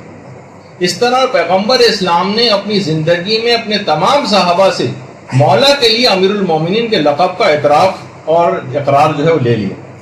اس موقع پر بہت سی چیزیں ظاہر ہے کہ صحابہ بھی کلیریفائی کرنے کی کوشش کرتے تھے. حضرت ابوبکر اور حضرت عمر نے پیغمبر سے آگے کہا کہ پیغمبر اسلام کیا یہ حق خدا اور اس کے رسول کی طرف سے یا مثلا آپ کی طرف سے؟ تو اس وقت پیغمبر اسلام نہایت غصے ہوئے اور کہا کہ یہ حق خدا اور اس کے رسول کی طرف سے اور خدا نے مجھے اس کا حکم دیا. اور اس کے بعد پھر ظاہر ہے کہ اعمال مکہ وغیرہ وہ سب جو ہے وہ انجام دیے گئے. اور اس کے بعد مکے والوں کی بڑی شدید خواہش تھی، تقریباً 12 سال سے پیغمبر اسلام مکے سے دور تھے، اور کہا کہ پیغمبر کچھ عرصہ ہمارے پاس قیام کریں. پیغمبر اسلام اتنا اہم ترین یہ اعلان تھا کہ پیغمبر نے بالکل انتظار نہیں کیا. 12 سال ہو گئے تھے لیکن پیغمبر نے بالکل انتظار نہیں کیا، اور ایک سخت ترین حکم آ گیا کہ محتاجوں اور معذور افراد کے علاوہ کوئی شخص بھی مکے کے اندر نہ رہے، اور سب کے سب لوگ مقام غدیر خم کی طرف جو ہے وہ حرکت شروع کریں. مقام غدیر دیکھیے مکے سے واپس آتے ہوئے غدیر ایسی جگہ کے اوپر واقع ہے، ایسا مقام ہے کہ جہاں سے حاجی حضرات اپنے راستے تبدیل کیا کرتے تھے. اچھا، پیغمبر نے مستقبل کے حوالے سے بھی اس جگہ کا انتخاب اس وجہ سے کیا تھا کہ جب بھی کبھی لوگ راستہ تبدیل کریں، یہاں سے گزریں، تو وہی واقعات ذہن نشین ہو جائے اور تجدید بیعت کر کے لوگ یہاں سے اس واقعے کی یاد تازہ کرتے ہوئے حاجی حضرات یہاں سے گزریں. غدیر دیکھیے جیسے کہ ابھی سے پہلے ذکر ہوا، ایک بہت بڑا سا میدان تھا جہاں سیلاب اور چشمے وغیرہ کا پانی جو ہے آ کر جمع ہو جاتا تھا. ہم بہت سے مومنین حضرات بھی یہاں آتے ہیں اور یہاں پر آ کر جو ہے وہ غسل وغیرہ کرنا، اور یہاں پر درخت بھی تھے، یعنی درخت بھی تھے یہاں پر پانی بھی تھا. یعنی 3 دن رکنے کے اعتبار سے جو رسومات یہاں پر انجام پانی تھیں اعلان غدیر کے نتیجے میں 3 دن تک، اس کے لیے جگہ بڑی مناسب تھی. یعنی پانی بھی تھا، درخت بھی تھے، بہت مناسب جگہ تھی تاکہ اطمینان سے تمام رسومات کو ادا کیا جا سکے. اچھا، یہ جیسے میں نے کہا کہ اہم بات یہ تھی کہ پیغمبر اسلام 12 سال سے مکے سے دور ہیں. باوجود یعنی اگر پیغمبر وہاں قیام کر لیتے، مکے والوں کے بہت سارے مسائل تھے، وہ پوچھ سکتے تھے، ان کی بہت سی باتیں شیئر کرنے کو دل چاہتا تھا مکے والوں کی، پیغمبر کو اپنے حالات سنانے کا کہ پیغمبر کے جانے کے بعد یہاں کیا ہوا. لیکن پیغمبر اسلام نے بالکل ان کی طرف توجہ نہیں کی اور فوراً مکے سے جو ہے کوچ اختیار کیا حج کے بعد، اور سب کو غدیر میں میدان میں جمع ہونے کا حکم دیا. 1,20,000 سے زائد صحابہ اس جگہ پر آ کر جمع ہوئے. مکے سے تو تقریباً 5,000 افراد تو مکے سے تھے، 12,000 افراد امیر المومنین کے ساتھ یمن سے آئے ہوئے تھے. اور یمن والے تو ان کے لیے غدیر کا مقام تو بالکل آؤٹ آف دی وے تھا. مثلا آپ کو ادھر سوراب گوٹ کی طرف جانا ہے اور آپ کو کہا جائے کہ آپ صدر میں جا کر جمع ہو جائیں سارے، تو کتنا مشکل بات تھی. یعنی پیغمبر نے بالکل برخلاف سمت میں ان کو جو ہے اپنی طرف غدیر کی جو ہے طرف بلایا. اچھا، جب پیر کا روز تھا ظہر کے وقت، کرراء الغمیم کا جو علاقہ تھا جہاں پر جو غدیر خم واقع ہے، اس جگہ پر اس علاقے کا نام یہ تھا. اچانک پیغمبر اسلام نے اپنے راستے کو دائیں طرف کر لیا اور غدیر کی طرف کا رخ کر لیا، اور پیغمبر نے باقاعدہ کہا کہ اے لوگوں، خدا کی طرف سے دعوت دینے والے کی دعوت پر لبیک کہو، میں خدا کا ایک پیغام لانے والا ہوں. یعنی پیغمبر اسلام نے اشارہ دے دیا کہ کوئی بہت اہم پیغام دینے کا وقت آ گیا، بہت اہم پیغام دینے کا وقت آ گیا. منادی نے باقاعدہ ندائیں دینی شروع کی، تمام لوگ ٹھہر جائیں، آگے بڑھ جانے والے پیچھے آ جائیں، پیچھے آنے والے پیچھے جو رہ گئے افراد وہ وہیں پر ٹھہر جائیں، اور تمام معین مقام پر جمع ہونے کا ان کو حکم دیا گیا. لیکن پیغمبر کی طرف سے ایک حکم اور آیا کہ قدیم درختوں کی طرف کوئی نہ جائے، اس جگہ کو خالی چھوڑ دیا جائے. جو ابھی اس سے پہلے جب میدان غدیر میں آپ نے دیکھا وہاں کھجور کے درخت وغیرہ لگے ہوئے تھے، اس میں چشمے کے کنارے جو درخت لگے ہوئے تھے وہاں جانے سے پیغمبر نے منع کیا. سواریاں رک گئی، لوگ واپس لوٹ آئے جو آگے گئے ہوئے تھے، اور سب غدیر میں اتر کر اپنی اپنی جگہ تلاش کرنے لگے. انتہائی شدید گرمی تھی، اتنی شدید گرمی اس وقت ہو رہی تھی کہ خود پیغمبر اسلام نے اپنی عبا کا ایک سرا اپنے سر پر اور دوسرا اپنے پاؤں کے نیچے رکھا ہوا تھا. اتنی شدید یعنی گرمی زمین سے جو ہے وہ اس وقت ہو رہی تھی، اور لوگوں نے بھی گرمی کی شدت سے اپنی عبائیں اتار کے اپنے پاؤں پر لپیٹ لی تھی. دیکھیے اس وقت اس موقع پر اتنی شدید گرمی میں پیغمبر اتنا اہم ترین اعلان کرنے جا رہے ہیں. اور اس کے بعد پیغمبر اسلام نے مقداد کو، ابو ذر کو اور سلمان کو اور عمار یاسر کو حکم دیا کہ پرانے 5 درخت جو تالاب کے کنارے مسجد غدیر جو تالاب کے کنارے غدیر کے علاقے میں لگے ہوئے تھے، اس جگہ نیچے ایک ممبر کو تیار کرتے. یہ چاروں صحابہ مقداد، ابو ذر، سلمان اور عمار، انہوں نے وہاں سے اس علاقے سے کانٹوں وغیرہ کو صاف کیا، پتھروں کو جمع کیا، صفائی وغیرہ کام کیا. اس کے بعد پانی کا چھڑکاؤ کیا اس جگہ پر، اور درختوں کی شاخوں سے باقاعدہ سائبان وہ بنایا گیا. 3 دن کے لیے یہاں پر کیونکہ رہنا تھا، 3 دن کے لیے ایک جگہ تیار کی گئی، اور اس شامیانے کے نیچے جو درختوں کی شاخوں وغیرہ سے بنایا گیا تھا، اس کے نیچے پتھروں کو ایک دوسرے پر رکھ کر اور اس پر پالان شتر کے جو ممبر ہے وہ تیار کیا گیا، اور اس کے اوپر ایک کپڑا بھی ڈالا گیا. ویسے تو میں نے کسی کتاب کے اندر تو نہیں پڑھا، البتہ ایک ذاکر یہ بیان کر رہے تھے، ہو سکتا ہے اس کا ریفرنس کسی جگہ ہو، کہ پیغمبر نے پالان شتر یعنی جو اونٹ کے اوپر جو وہ ہوتے ہیں جس پہ بیٹھا جاتا ہے پالان، اس کو انہیں ایسے افراد کے اتار کر وہاں پر رکھے تھے کہ جن کے متعلق ایک امکان پایا جاتا تھا کہ یہاں سے فرار اختیار نہ کر دیں، چھوڑ کے نہ چل جائیں اس جگہ. مثلا کہا جاتا ہے نا کہ اگر کسی شخص کو روکنا ہے تو اس کی گاڑی کی چابیاں لے کے اپنے پاس رکھ لی جائیں. تو بہرحال کسی کتاب میں تو نہیں پڑھا، ایک ذاکر نے البتہ پڑھا تھا، ہو سکتا ہے کوئی ریفرنس اس کا ہو. تو اس طرح سے باقاعدہ ایک ممبر بنایا گیا، اور اس کے اوپر ایک چادر یا کوئی کپڑا جو ہے وہ ڈال دیا گیا. اچھا، ممبر کو بالکل مجمع کے درمیان میں بنایا گیا تھا یہاں اس وجہ سے تاکہ ہر شخص پیغمبر اسلام کو دیکھ لے اور ہر شخص پیغمبر اسلام کی تمام گفتگو کو بھی سن لے. اور درمیان میں کچھ لوگ کھڑے کیے گئے تھے مجمع کے کہ پیغمبر اسلام جو کہیں وہ بات دوسروں آگے تک پیچھے تک پہنچاتے جائیں. کتنی زبردست پلاننگ جو ہے اس کے ساتھ ہوئی. اچھا، لوگ بہت شدت کے ساتھ انتظار کر رہے تھے، اور باقاعدہ اس وقت منادی نے ندا دی کہ اب نماز جماعت قائم ہوگی، نماز کا وقت آ گیا تھا. لوگ اپنی صفیں جو ہیں وہ درست کرنے لگے. پیغمبر اسلام جو تھے اپنے خیمے سے باہر آئے، اور اس کے بعد نماز جماعت کی امامت پیغمبر نے میدان غدیر میں فرمائی. صرف ایک آپ کو احساس دلانے کے لیے، کہ ویژوالائز کرانے کے لیے کہ وہاں پہ کیا ہوا ہوگا. تو پیغمبر اسلام نے نماز جماعت کی امامت کرائی. پھر پیغمبر اسلام ممبر پر تشریف لے گئے اور امیر المومنین کو اپنے پاس بلا لیا. خطبہ شروع ہونے سے پہلے مولا جو تھے وہ ایک زینہ نیچے کھڑے ہوئے تھے، اور پیغمبر اسلام نے اپنے دایاں ہاتھ امیر المومنین کے کندھے کے اوپر رکھا ہوا تھا. پیغمبر اسلام نے مجمع کے دائیں بائیں نگاہ ڈالی، صرف ایک ویژوالائز کرانے کے لیے آپ کو کہ کس طرح سے یہ ہوا ہوگا. سب لوگ انتظار میں تھے کہ پیغمبر کیا جملے ارشاد فرمانے والے. اچھا، جلسے کے ایک طرف عورتیں بھی بیٹھی ہوئی تھیں، اور اس طرح سے ان کا انتظام کیا گیا تھا کہ عورتیں بھی پیغمبر اسلام کو دیکھ بھی رہی تھیں اور سن بھی رہی تھیں. اس کے بعد پھر خطبہ شروع ہوا. کائنات نے ایسا حسین منظر اس سے پہلے کبھی نہیں دیکھا تھا کہ دو عظیم شخصیات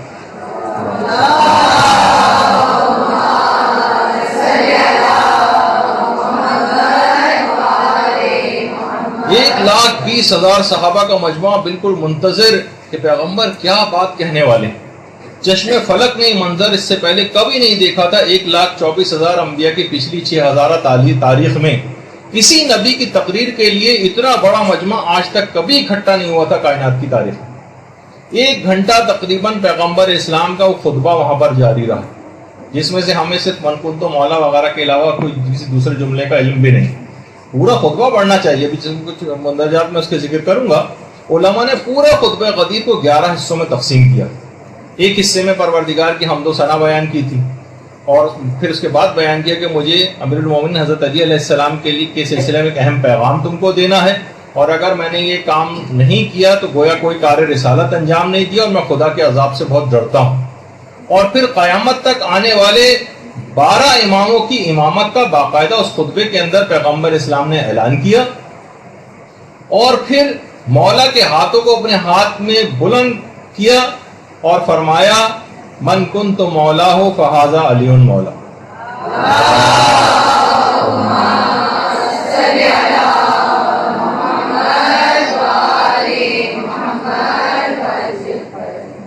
اور یہ بھی کہا کہ پروردگار جس کا میں مولا ہوں اس کا یہ علی مولا ہے. جو اس کو دوست رکھے تو اس کو دوست رکھ، جو اس سے دشمنی کرے تو اس سے دشمنی کر، جو اس کی مدد کرے تو اس کی مدد کر، جو اسے رسوا کرے تو اسے ذلیل و رسوا کر. اور اس کے بعد تمام آئمہ جو اہل بیت ہیں ان کا بھی ایک تعارف کرایا، اور کہا کہ جو اس اعلان ولایت کو نہیں مانے گا اس کے پچھلے تمام اعمال اکارت اور حبط کر دیے جائیں گے اور اس کا ٹھکانہ جہنم ہوگا۔ اس کے بعد امیر المومنین کے فضائل بیان کیے، خدا کے عذابوں کا تذکرہ کیا، اور ان آئمہ برحق کے مقابلے میں آئمہ ضلال جو گمراہ کر دینے والے آئمہ ہیں ان کا بھی تذکرہ ہوا، اور امام زمانہ علیہ الصلوۃ والسلام کا تذکرہ بھی اس خطبے میں ہوا،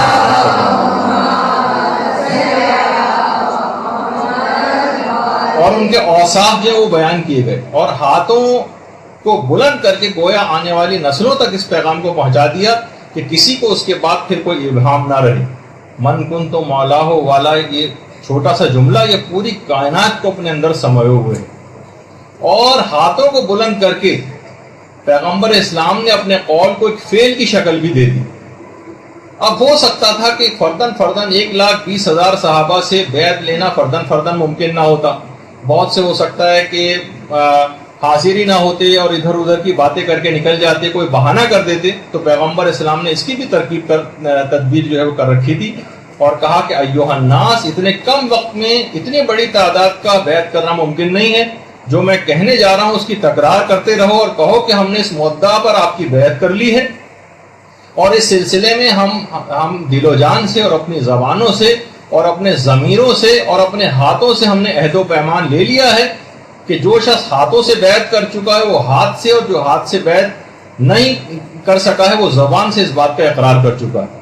اور جیسے ہی پیغمبر نے اپنے خطبے کو ختم کیا تو بہت اختصار کے ساتھ، میں نے اتنا طویل خطبہ بس ایسی چند جملوں کے اندر گفتگو آپ کو آگے بڑھاتے یہاں تک لے کر آیا، خطبے کے اختتام پر مبارکبادوں کا ایک سلسلہ شروع ہو گیا، ہر طرف سے لوگ چاروں اطراف سے امیر المومنین کی طرف مبارکباد کے لیے ممبر کی طرف بڑھنے لگے، سب مبارکباد دے رہے تھے، اور پیغمبر اسلام یہ فرما رہے تھے کہ الحمدللہ الذی فضلنا علی جمیع العالمین، اور مجمع سے بڑی عجیب و غریب تہنیت کی آوازیں نکل رہی تھیں، ہاں ہم نے سن لیا ہے، ہاں ہم دل و جان سے اور اپنی زبانوں سے اپنے ہاتھوں سے اطاعت کرتے ہیں۔ مجمع سے جو آوازیں اس وقت اٹھ رہی تھیں، ان کے شور نے اجتماع کی شان و شوکت کو ایک عجیب رنگ دے دیا تھا، اور ایک جشن کا سا ایک سما تقریباً وہاں پر پیدا ہو گیا تھا۔ پیغمبر نے اس سے پہلے بڑی سے بڑی فتح، حتیٰ کہ فتح مکہ، ان فتحنا لک فتحا مبینہ، جسے فتح مبین کا آگے وہ جملے ارشاد فرمائے جو کبھی اتنی بڑی فتح مکہ میں بھی ارشاد نہیں فرمائے تھے۔ پیغمبر اسلام کہہ رہے تھے ہن اونی، مجھے مبارکباد دو، مجھے تہنیت پیش کرو، خود سے پیغمبر آگے بڑھ کر کہہ رہے تھے لوگوں سے، اس لیے کہ خدا نے مجھ سے نبوت اور میرے اہل بیت سے امامت کو مخصوص کر دیا۔ پیغمبر سے جو منادی تھے وہ باقاعدہ اس حکم کو لے کر میدان غدیر کے مجمع کے اندر گھوم گھوم کے خلاصے غدیر کی تکرار کر رہے تھے، اور کہہ رہے تھے پیغمبر نے فرمایا کہ من کنت مولا فہذا علی مولا، بار بار پیغمبر کی طرف سے منادی مجمع کے اندر گھوم گھوم کے اس بات کا اعلان کر رہے تھے۔ پھر پیغمبر اسلام نے حکم دیا کہ 2 خیمے لگائے جائیں، 2 خیمے، ایک خیمے کے اندر پیغمبر اسلام خود بیٹھ گئے اور خود تشریف فرما ہوئے، اور دوسرے خیمے کے دروازے پر امیر المومنین کو بیٹھنے کا حکم دیا کہ گروہ در گروہ آئیں اور امیر المومنین کی باقاعدہ آ کر بیعت کریں۔ لوگ آ رہے تھے، بیعت کر رہے تھے، مبارکباد دے رہے تھے، اور 3 دن اسی طرح سے یہ بیعت کا سلسلہ یہاں پر جاری رہا، یہاں تک کہ سب لوگوں نے بیعت کر لی اور کوئی شخص بھی باقی نہیں بچا کہ جس نے بیعت نہ کی۔ لیکن حیرت انگیز بات یہ تھی، جن افراد نے سب سے پہلے مبارکبادیں آ کر دی انہوں نے سب سے پہلے اس عہد کی عہد شکنی کی، سب سے پہلے۔ باقی جو افراد تھے اس کے علاوہ انہوں تو بے چون و چرا بیعت کر لی، لیکن 2 افراد ایسے بھی تھے جنہوں نے شک و شبے کا اظہار کیا اور پیغمبر سے آ کر کہا کہ یہ جو آپ نے ابھی اعلان کیا ہے کیا یہ حکم خدا اور اس کے رسول کی طرف سے یا آپ نے اپنی ذاتی حیثیت میں اعلان کیا؟ پیغمبر نے ان 2 افراد سے فرمایا ہاں خدا اور اس کے رسول کے حکم پر میں نے اعلان کیا۔ اچھا، اس وقت عورتوں نے بھی بیعت کی۔ خواتین سوچتی ہیں کہ بھائی ہمارا اس میں تو کوئی تذکرہ کسی جگہ پہ نہیں آیا، عورتوں کی بھی باقاعدہ بیعت ہوئی ہے۔ پیغمبر اسلام نے عورتوں کو حکم دیا کہ وہاں جا کر بیعت کریں امیر المومنین کی، حتیٰ کہ یہ بھی کہا کہ السلام علیکم یا امیر المومنین کہہ کر سلام تمہیں کرنا اور بیعت کرنی اور مبارکباد دینی۔ اور اس حکم کو پیغمبر نے اپنی ازواج کو بھی دیا کہ آپ کو بھی جانا ہے اور اسی انداز سے امیر المومنین کو مبارکباد دینی ہے اور اس طرح سے ان کو سلام کرنا۔ اچھا، پیغمبر نے عورتوں کی بیعت کے سلسلے میں ایک طریقہ کار یہ کیا کہ بہت بڑا سا برتن لیا اور اس میں پانی بھرا اور اس برتن کے بالکل بڑے برتن کے درمیان میں ایک پردہ لگایا گیا اور امیر المومن کو حکم ہوا کہ ایک جگہ اس برتن کے اندر پانی کے اندر اپنا ہاتھ دے دیں اور اس پردے کے دوسری طرف اس برتن میں عورتیں آتی گئیں اور اپنا ہاتھ پانی کے اندر ڈال کر اس طرح سے بیعت کرتی گئیں. تو اس طرح سے عورتوں سے بھی بیعت ہو گئی اور پیغمبر کی ازواج نے بھی آ کر اس طرح سے جو ہے بیعت کی. خواتین کے اندر جو پیغمبر اسلام کے خاندان کی خواتین ساتھ تھیں اس میں ازواج کے ساتھ ساتھ جیسے کہ ابھی میں نے ذکر کیا حضرت زہرا سلام اللہ علیہ بھی تھیں اور اس کے علاوہ حضرت ام ہانی تھیں وہ موجود تھیں. حضرت حمزہ کی بیٹی حضرت فاطمہ جن کا نام تھا وہ تھیں اور حضرت اسماء بنت امیس وغیرہ بھی وہ بھی اس موقع پر موجود تھیں. ان سب نے بھی بیعت کی.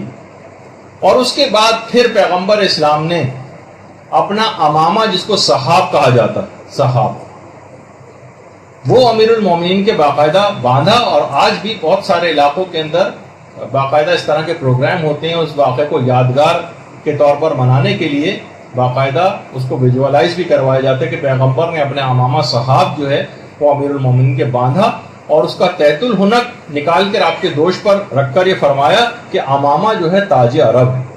یعنی جس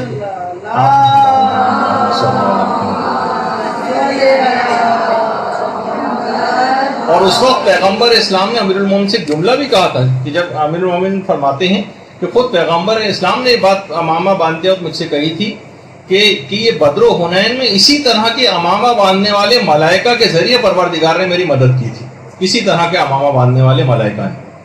اور اس دن کی یاد کے طور پر کیونکہ بہترین دن ہے پیغمبر اسلام نے اس طرح سے اپنا ایک جانشین اور جو علم میں کائنات میں سب سے افضل ترین تھا پیغمبر کے بعد اس کو اپنا جانشین مقرر کیا تھا. یہی وجہ ہے کہ اس دن کی یادگار کے طور پر امامہ کی جو باقاعدہ پہنانے کی ایک تقریب ایران کے اندر جو ہے مختلف مدارس میں منعقد ہوتی ہے جس میں علماء کرام مختلف طالب علموں کو جو پہلی دفعہ امامہ باندھ رہے ہوتے ہیں اپنی تعلیم کے کسی مرحلے میں کامیابی حاصل کرنے کے بعد ان کو باقاعدہ آیت اللہ حضرات اسی طرح سے امامہ پہناتے ہیں. جو آپ کے سامنے اس وقت الٹے ہاتھ پہ آیت اللہ ناصر مکارم شیرازی ہیں, دائیں ہاتھ پہ آیت اللہ صافی گل پائیگانی ہیں اور نیچے جو ہے آیت اللہ تقی مصباح یزدی اور اسی طریقے سے آیت اللہ نوری حمدانی اور مختلف علماء اس طرح سے تقریبات جو ہے منعقد ہوتی ہیں. اچھا عید غدیر کے دن میدان غدیر میں باقاعدہ قصیدہ خوانی بھی ہوئی جو بھی تھوڑی دیر بعد آپ اس مدرسے کے اندر بھی ہوگی. اور تمام مومنین بھی اس کام کو انجام دیتے ہیں اور باقاعدہ پیغمبر اسلام کے ایک صحابی حسان ابن ثابت نے باقاعدہ اجازت آ کے طلب کی کہ میں اس موقع پر ایک قصیدہ کہنا چاہتا ہوں. پیغمبر اسلام نے حسان کو جو ہے وہ اجازت دے دی اور اس وقت حسان نے ایک قصیدہ اس جگہ پر پڑھا. پیغمبر اسلام نے اس طرح سے اجازت دی کہا کہ حسان اللہ کے نام اور اس کی برکت کے ساتھ پڑھو. حسان ایک بلند ترین جگہ کے اوپر چلے گئے. مجمع چاروں طرف حسان کے اکٹھا ہو گیا اور ایک جشن کا سا سما بن گیا. اس کے بعد وہاں پر ایک پورا قصیدہ جو ہے پڑھا گیا. پیغمبر اسلام نے اس قصیدے کو پسند فرمایا اور کہا کہ اے حسان, بڑا اہم جملہ تھا, اے حسان جب تک تم اپنی زبان سے ہمارا دفاع کرتے رہو گے تب تک روح القدس تمہاری تائید کرتا رہے گا. جب تک تم اپنی زبان سے ہمارا دفاع کرتے رہو. بڑا بلیغ جملہ پیغمبر نے ارشاد فرمایا تھا کہ جس کے آگے چل کر پتہ چلا کہ پیغمبر نے اس جملے کو کیوں ارشاد فرمایا تھا کہ وہ پیغمبر مستقبل کی باتیں بھی دیکھ رہے تھے جو بھی آگے چل کر آئیں. اچھا اب اس وقت جبرائیل انسانی شکل میں مجمع کے درمیان موجود تھے اور لوگوں کو منع کر رہے تھے کہ خبردار اپنے عہد و پیمان کو توڑنا دینا جو تم نے پیغمبر کے ساتھ کیا. اس وقت حضرت عمر نے رسول خدا کے پاس آئے اور کہا کہ یا رسول اللہ آپ اس مرد کی باتیں سن رہے ہیں, کیا کہہ رہا ہے؟ پیغمبر نے کہا کہ تمہیں پتہ ہے کہ یہ مرد کون ہے؟ انہوں نے کہا نہیں. کہا یہ روح الامین جبریل ہے اور دیکھو تم اپنے ایمان کی حفاظت کرنا, کہیں کوئی عہد شکنی نہ کر دینا. اگر تم نے ایسا کیا تو خدا اور اس کے رسول تم سے بیزار ہو جائیں گے. پیغمبر نے سختی کے ساتھ اس حکم کو ارشاد فرمایا. اور اس کے بعد تیسرے دن کا جب اختتام ہوا, جب 3 دن وہاں پر تمام رسومات ہو گئی ہیں میدان غدیر میں, تو ایک بڑا عجیب و غریب وہاں پر واقعہ ہوا.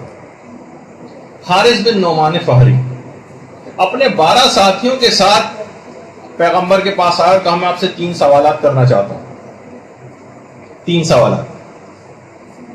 ایک تو یہ کہ من کنتو مولاہو کا اعلان اللہ کی طرف سے یا آپ نے اپنی ذاتی حیثیت میں دیا؟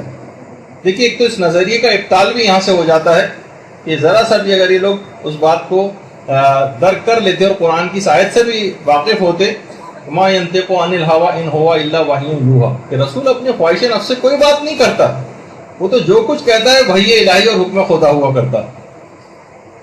تو وہی سوال آ کے اس نے کیا کہ آپ نے ذاتی حیثیت میں کیا یا خدا کی طرف سے؟ پیغمبر اسلام نے کہا میں نے اپنا کوئی حکم ذاتی حیثیت میں نہیں کرتا، جو کچھ ہوتا ہے میں اجازت کے بغیر خدا کی کوئی اعلان نہیں کرتا ہوں۔ حارث نے کہا کہ اے خدا، اب آسمان کی طرف دیکھا اس نے، اے خدا محمد نے جو کچھ بیان کیا ہے صلی اللہ علیہ وآلہ وسلم،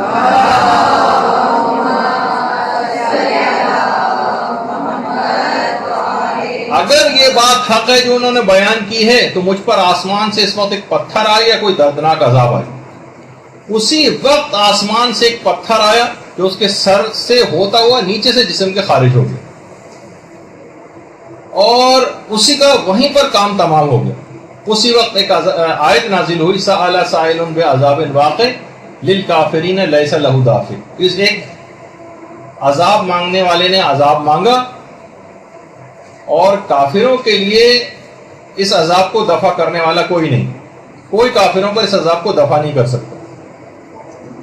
اچھا، جب ایک دفعہ میں نے اس آیت کی تفسیر ایک مشہور مسلمان مفسر کے ترجمہ قرآن کے اندر پڑھی تو یہاں اس کی تفسیر انہوں نے یہ لکھی ہوئی تھی، اس واقعے کا کہیں ذکر نہیں کیا تھا، بلکہ لکھا ہوا تھا ظاہر ہے جب انسان کوئی عذاب مانگے گا تو عذاب تو آئے گا ہی، نہیں مانگے گا تو نہیں آئے گا۔ یہ والی تفسیر لکھ کے بس اس سے اپنی جان چھڑا لی اور پورے واقعے کو نقل نہیں کیا۔ اور وہ من ماتا ولم یعرف والی جو حدیث ہے کہ جو اپنے زمانے کے امام کو نہ پہچانے وہ مر جائے گا تو کفر کی موت مرے گا یا جاہلیت کی موت مرے گا۔ تو ایک مشہور عالم دین نے اس کا جواب یوں لکھا تھا کہ ظاہر ہے اگر کسی زمانے میں کوئی امام ہوگا تو پہچانا جائے گا، نہیں ہوگا تو نہیں پہچانا جائے گا، فقط واللہ عالم، بس یہ لکھا۔ بہت مشہور عالم دین کی بات بتا رہا ہوں مسلمانوں کے۔ تو بہرحال اس قسم کی باتیں جب کوئی نہیں ہوتی، دلائل وغیرہ نہیں ہوتے، تو پھر انسان اس طرح کی باتوں کا سہارا لیتا۔ اچھا، اب یہاں تک کہ جب یہ سورہ معارج کی آیات نازل ہو گئی اور یہاں پہ کافر کا لفظ بھی آ گیا، اس کا معنی یہ ہوئے کہ اگر کسی نے اعلان، یعنی کوئی عام حکم نہیں تھا، یہ اتنا خطرناک حکم تھا کہ فوراً، یعنی اس کا نتیجہ اتنا خطرناک تھا کہ فوراً عذاب آیا، اور کافر کے لفظ سے یہ اشارہ بھی کر دیا گیا کہ جو اس حکم کو نہیں مانے گا اس کا انجام کافروں والا ہی ہوگا۔ پیغمبر اسلام نے کہا سب لوگوں سے مخاطب کر کے اس واقعے کے بعد، تم سب لوگوں نے دیکھ لیا اور سن لیا ہے؟ سب نے اقرار کیا، ہاں پیغمبر ہم نے سن لیا اور دیکھ لیا۔ تو اب اس کے بعد خیر یہ واقعہ اختتام پذیر ہوا اور یہ دن ایام ولایت کے نام سے لوگوں کے ذہنوں میں بیٹھ گئے۔ سب نے آ کر پیغمبر اسلام سے خدا حافظی کی اور اپنے اپنے ملکوں اور شہروں اور علاقوں کا رخ کیا، اور پیغمبر اسلام نے بھی اس کے بعد پھر مدینے کا رخ کیا۔ اچھا، اب یہ جو 3 دن کی تاخیر ہو گئی تھی، اس زمانے میں بھی کیلکولیٹڈ ڈیز ہوتے تھے، اگرچہ لوگ اونٹوں اور اس کے اوپر قافلوں میں سفر کرتے تھے، لیکن لوگ اپنے حاجیوں کا مختلف علاقوں میں شہر سے باہر نکل کر استقبال کے لیے آ جاتے تھے کہ وہ لوگ اب پہنچنے والے ہوں۔ 1 دن گزر گیا، 2 دن گزر گئے، 3 دن گزر گئے۔ آپ سوچیں کہ کسی ہمارے حاجی کی فلائٹ وہاں سے چل پڑی ہو اور یہاں پر پہنچ نہ رہی ہو اور 3 دن تک کوئی اطلاع نہیں آئے، کوئی اس زمانے میں تو اس طرح کے کمیونیکیشن کے ذرائع نہیں تھے، لوگوں نفسیاتی طور پر اتنے زیادہ لوگ جو ہے وہ ہو چکے تھے، ایک لحاظ سے پریشان بھی تھے کہ جب کوئی سوچے کہ 3 دن بعد کوئی فلائٹ پہنچے تو سب سے پہلے لوگ سے ہی سوال کریں گے نا بھائی کیا ہوا تھا ان 3 دنوں میں، اتنے تاخیر کا سبب کیا ہوا؟ لوگوں نے پوری تفصیل کے ساتھ وہ واقعہ سنایا کہ تاخیر کا سبب یہ ہوا، پورا پھر واقعہ غدیر کو لوگوں نے تفصیل کے ساتھ بیان کر دیا، اور اس طرح سے تمام علاقوں، تمام قبیلوں، تمام ملکوں اور تمام شہروں میں یہ اعلان غدیر ہر جگہ پہنچ گیا۔ البتہ یہ واقعہ اتنا سادہ سا نہیں رہا، اور اتنا سادہ نہیں تھا کہ منافقین اور شیاطین اس کو آرام کے ساتھ ہضم کر لیتے۔ غدیر کے دن تمام شیاطین اور منافقین میں ایک صف ماتم بچھ گیا، منافقین کے اوپر غموں کے پہاڑ ٹوٹ پڑے اور سب کی امیدوں کے اوپر پانی پھر گیا، اور ابلیس، شیاطین اور منافقین جو تھے وہ سمجھ گئے کہ اگر اس رسول کے اس حکم پر عمل ہو گیا تو مسلمانوں کو گمراہ کرنے کا سارا رستہ ہی بند ہو جائے گا. وہ سب یہ اعلان یہ سن کر سخت غمزدہ ہو گئے اور بلند آواز سے تمام شیاطین جو ہیں فریادیں کرنے لگے. اور یہ اعلان سن کر اس اعلان کو سن کر ابلیس نے ایک زوردار چیخ ماری. ابلیس زوردار چیخ. ابلیس کی چیخیں میدان غدیر کے اندر کئی چیخوں کا تذکرہ ہوا روایات کے اندر. ہمارے 5ویں امام محمد باقر علیہ الصلوۃ والسلام فرماتے ہیں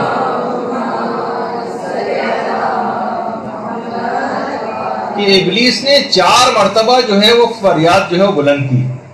پہلی فریاد تو اس وقت بلند اس نے کی کہ جب خدا کی طرف سے اس پر لعنت کی گئی. دوسری دفعہ اس وقت اس نے چیخ ماری کہ جب آسمان سے زمین پر اس کو بھیجا گیا. تیسری چیخ اس کی اس وقت ہے روایات کے اندر کہ جب پیغمبر اسلام کو مبعوث بہ رسالت کیا گیا. اور چوتھی اس غدیر خم کے اس اعلان سننے کے بعد شیطان نے ایک زوردار چیخ ماری جب مولا کو جانشین بنایا گیا. اور ایک روایت میں ایک اور مقام بھی کہ جب سورہ الحمد نازل ہوا اس وقت بھی شیطان کی ایک چیخ کا تذکرہ. 5ویں امام یہ فرماتے ہیں کہ جب پیغمبر اسلام نے امیر المومنین کے ہاتھ کو اپنے ہاتھ میں لیا اور جس وقت من کنت مولا ہو کہا، ابلیس کے گروہ کے جتنے بھی بڑے بڑے شیاطین تھے سارے اس کے پاس جمع ہو گئے اور کہا کہ تم نے تو یہ کہا تھا کہ پیغمبر اسلام کی رحلت کے بعد یہ تمام صحابہ متفرق ہو جائیں گے، لیکن پیغمبر نے تو اتنا جامع پروگرام دے دیا ہے کہ ایک جانشین کے بعد دوسرا جانشین آ کر جگہ لے لے گا. ابلیس نے کہا جاؤ، ان میں سے اکثر نے مجھ سے وعدہ کر لیا ہے کہ رسول کی کسی بات کا اقرار نہیں کریں گے اور مجھ سے کیے گئے وعدے سے پیچھے نہیں ہٹیں گے. منافقین شیطان سے باقاعدہ وعدہ کر چکے تھے کہ ہم پیغمبر اسلام کے اس قول و اقرار کو نہیں مانیں گے اور ان سے جو ہے ان کی کسی بات کو نہیں مانیں گے اور جو ابلیس سے جو وعدہ کیا اس کو پورا کریں گے. بحار الانوار کی 37ویں جلد کے اندر باقاعدہ یہ سب روایات موجود ہیں اور کتاب عوالم کی 3ری جلد میں بھی اس کی پوری تفصیل. اور 5ویں امام جملہ ارشاد فرماتے ہیں کہ جیسے ہی امیر المومنین کا ہاتھ پیغمبر نے اپنے ہاتھ میں لیا اس وقت شیطان کی ایک زوردار چیخ آئی اور تمام خشکی اور تری کے جتنے بھی شیاطین تھے سب نے اس کو آ کر گھیر لیا اور کہا کہ اے آقا تم کس مشکل میں گرفتار ہو، ہم نے کبھی اتنی بھیانک چیخ کی آواز نہیں سنی. تو شیطان نے کہا کہ پیغمبر نے وہ کام انجام دے دیا ہے کہ اگر یہ نتیجہ بخش ہو گیا تو کوئی خدا کی نافرمانی نہیں کرے گا. اب شیاطین نے کہا کہ اے ہمارے آقا تم نے تو بڑے بڑے افراد کو گمراہ کر دیا، تمہارے لیے گمراہ کرنا کون سا مشکل بات. اچھا اس وقت شیاطین منافقین کی باتوں کی طرف متوجہ ہوئے جو اسی میدان غدیر میں اعلان ولایت کے بعد جو لوگوں کی منافقین کی زبانوں پر جو باتیں آئیں گی وہ شیطان وہ جا کر سننے لگے. منافقین آپس میں کہہ رہے تھے کہ یہ جو کچھ بھی رسول کہہ رہے ہیں نا یہ اپنی خواہش نفس سے بات کر رہے ہیں، یہ خدا کا حکم نہیں. اور ایک مشہور منافق نے تو یہاں تک بات کہی کہ تم دیکھ رہے ہو اس رسول کو کہ اس کی آنکھیں دائیں بائیں کیسے حرکت کر رہی ہیں. اور باقاعدہ اس موقع پر غدیر کے دن منافقین نے توہین رسالت پیغمبر کی شان میں بہت غلط جملے کہے اور ان کی ان باتوں سننے کے بعد ابلیس نے اس کے بعد ایک خوشی کا ایک نعرہ بلند کیا. کہا کہ آدم نے تو اپنے عہد کو توڑا تھا، یعنی ترک اولا آدم سے ہوا تھا مگر خدا کے منکر نہیں ہوئے تھے، لیکن انہوں نے تو اپنے عہد و پیمان کو بھی توڑ دیا اور پیغمبر ہی کے منکر ہو گئے. اور پھر کچھ ہی عرصہ جب گزرا ہے اور پیغمبر اسلام کی رحلت ہوئی ہے اور لوگوں نے پھر پیغمبر اسلام کی رحلت کے بعد امیر المومنین کو چھوڑ کر کسی اور کو اپنا والی بنایا تو ابلیس نے روایات میں ملتا ہے کہ بادشاہت کا تاج اپنے سر پر رکھا اور ایک ممبر بنا کر بیٹھا اور تمام شیاطین کو اس نے پوری دنیا کے جمع کیا اور کہا کہ آج خوشی مناؤ اس لیے کہ جب تک امام قیام نہیں کرے گا اس وقت تک اب خدا کی اطاعت ہو نہیں سکتی. یہ باقاعدہ روایت کے جملے روضہ کافی کی حدیث نمبر 542 ہے جو میں نے ابھی آپ کے سامنے آپ کی خدمت میں پیش کی. اب علماء فرماتے ہیں کہ 2 طرح کے احتمال ہیں جو شیطان نے بات کہی تھی کہ جب تک امام قیام نہ کرے گا، اس سے مراد یا تو امام برحق ہے جب تک وہ قیام نہ کرے، یا یہ کہ اس سے مراد امام زمانہ علیہ الصلوۃ والسلام کا قیام ہے کہ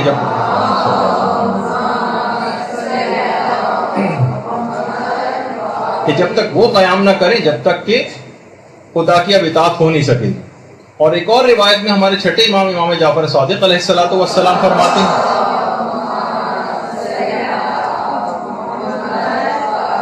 جس میں ہمارے لیے بھی خطرے کی گھنٹی. وہ کیا ہے؟ شیطان کی 3 چیخوں کا تذکرہ غدیر کے دن. ایک تو جب پیغمبر اسلام نے اعلان ولایت کیا تو شیطان کی ایک چیخ کی آواز آئی, سب جمع ہو گئے.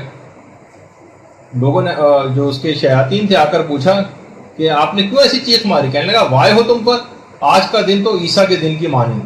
یعنی حضرت عیسیٰ نے جب شمعون کو اپنا جو ہے جانشین مقرر کیا تھا. پھر اس کے بعد پھر شیطان نے ایک زوردار چیخ ماری, شیاطین پھر جمع ہو گئے.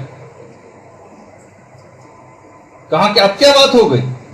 کہا آج خدا نے میرے قول کے لیے ایک آیت کو نازل کر دیا جو سورہ سبا کی آیت ہے, وَلَقَدْ صَدَّقَ عَلَيْهِمْ إِبْلِيسُ ظَنَّهُ فَاتَّبَعُوهُ إِلَّا فَرِيقًا مِنَ الْمُؤْمِنِينَ, کہ آج ان پر ابلیس نے اپنے گمان کو سچ کر دکھایا اور مومنین کے گروہ کے علاوہ سب لوگوں نے ابلیس کی تابعداری کی.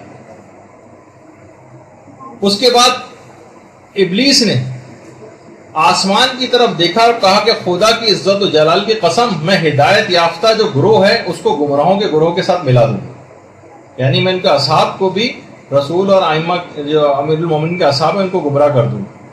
اچھا, پیغمبر اسلام جو اس وقت شیطان کے تمام پروگرام سے واقف تھے, فوراً پیغمبر اسلام نے ایک اور آیت کی تلاوت کی کہ اِنَّ عِبَادِي لَيْسَ لَكَ عَلَيْهِمْ سُلْطَان,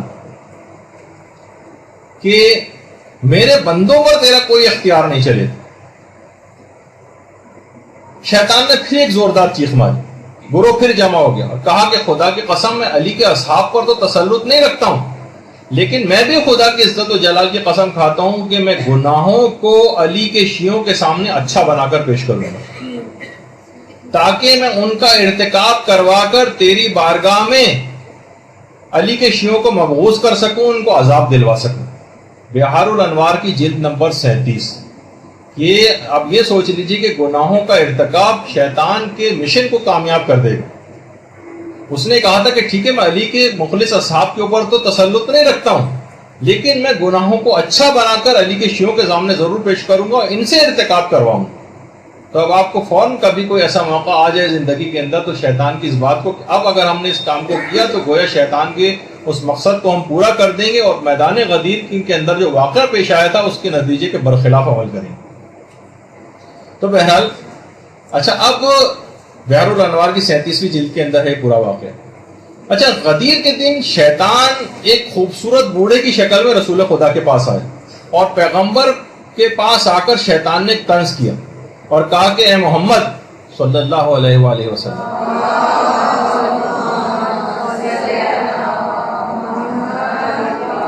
کتنے کم افراد ہیں جو آپ کی گفتگو کے مطابق واقعی طور پر آپ کی بیعت کرنے والے ہیں, کتنے کم. اچھا, پھر پیغمبر اسلام نے حلال و حرام سے متعلق بھی خطبہ غدیر کے اندر بہت کچھ گفتگو فرمائی ہے اور احساس دلایا ہے کہ اس میں کوئی رد و بدل نہ کریں اور خدا اور اس کی حجتوں نے جو کچھ بیان کر دیا بس حکم خدا کو وہیں تک رکھیں, اس کے مطابق عمل کریں. اور پیغمبر اسلام نے غدیر سے ریلیٹڈ جتنے بھی یہ گفتگو ہوئی ہیں اس میں امر بالمعروف اور نہی عن المنکر پہ خاص طور پر زور دیا ہے اور پیغمبر نے جملہ ارشاد فرمایا کہ میں اس بات کو تکرار کے ساتھ کہتا ہوں, بار بار کہتا ہوں, تکرار کے ساتھ کہتا ہوں کہ امر بالمعروف اور نہی عن المنکر کو ترک نہ کرنا. دیکھیے بہت اہم ترین خطبہ غدیر کے اندر صرف یہ کہ قصیدہ خوانی والا صرف پہلو نہیں بلکہ اس کے اندر ذمہ داریاں بھی بتائی گئی. باقاعدہ خطبہ غدیر میں جو موضوعات اور کلمات کی جو تعداد ہے وہ بھی علماء نے پوری ریسرچ کے ساتھ لکھی ہے, کیلکولیٹ کی. خدائی صفات پر 110 جملے پیغمبر نے اس خطبے کے اندر ارشاد فرمائے ہیں. اس کے علاوہ ولایت امیر المومنین علیہ السلام پر 50 جملے ارشاد فرمائے ہیں اور امام ولایت ائمہ علیہ السلام پر 10 جملے ارشاد فرمائے ہیں. اس کے علاوہ امام زمانہ کی حکومت کے متعلق 20 جملے ارشاد فرمائے ہیں. حلال و حرام کے متعلق بھی 20 جملے ارشاد فرمائے ہیں. کلمہ ائمہ یعنی ائمہ کا جو کلمہ ہے یہ تقریباً 10 جملے اس متعلق ارشاد فرمائے ہیں. مہدی جو امام زمانہ کا لقب ہے 4 جملے اس متعلق ارشاد فرمائے ہیں. اس کے علاوہ فضائل امیر المومنین پر 20 جملے ہیں. اسی طرح سے 50 سے زائد آیات قرآنی جو شاہد اور تفسیر کے طور پر اور تشریح کے طور پر پیغمبر اسلام نے جو اس خطبے کے اندر وہ 50 سے زائد ایسی آیتیں جو پیش کی ہیں، اور خود غدیر خم کے اس پس منظر میں واقع غدیر کے تقریباً 10 آیات قرآنی تو 10 سے زائد آیت قرآنی تو نازل ہوئی. ایک آدھ آیت صرف سے صرف لوگ واقف ہیں، لیکن 10 سے زائد آیتیں کم سے کم غدیر خم کے پس منظر میں نازل ہوئی. اچھا، اب ایک سوال یہ ہے، تھوڑی سی بات اس متعلق بھی ہو جائے، بس تھوڑی سی دیر رہ گئی ہے، اور ظاہر ہے کہ آپ اتنے ایسے ایسے پروگرام دیکھ لیتی ہیں جو 2-2 گھنٹے کے ہوتے ہیں، تو اگر ہمارے آقا و مولا کے لیے کہ 2 گھنٹے کا اس طرح کا پروگرام مستقل آپ کو اٹینڈ کرنا پڑ جائے تو میرا خیال ہے اتنا پریشان نہیں ہونا ہے.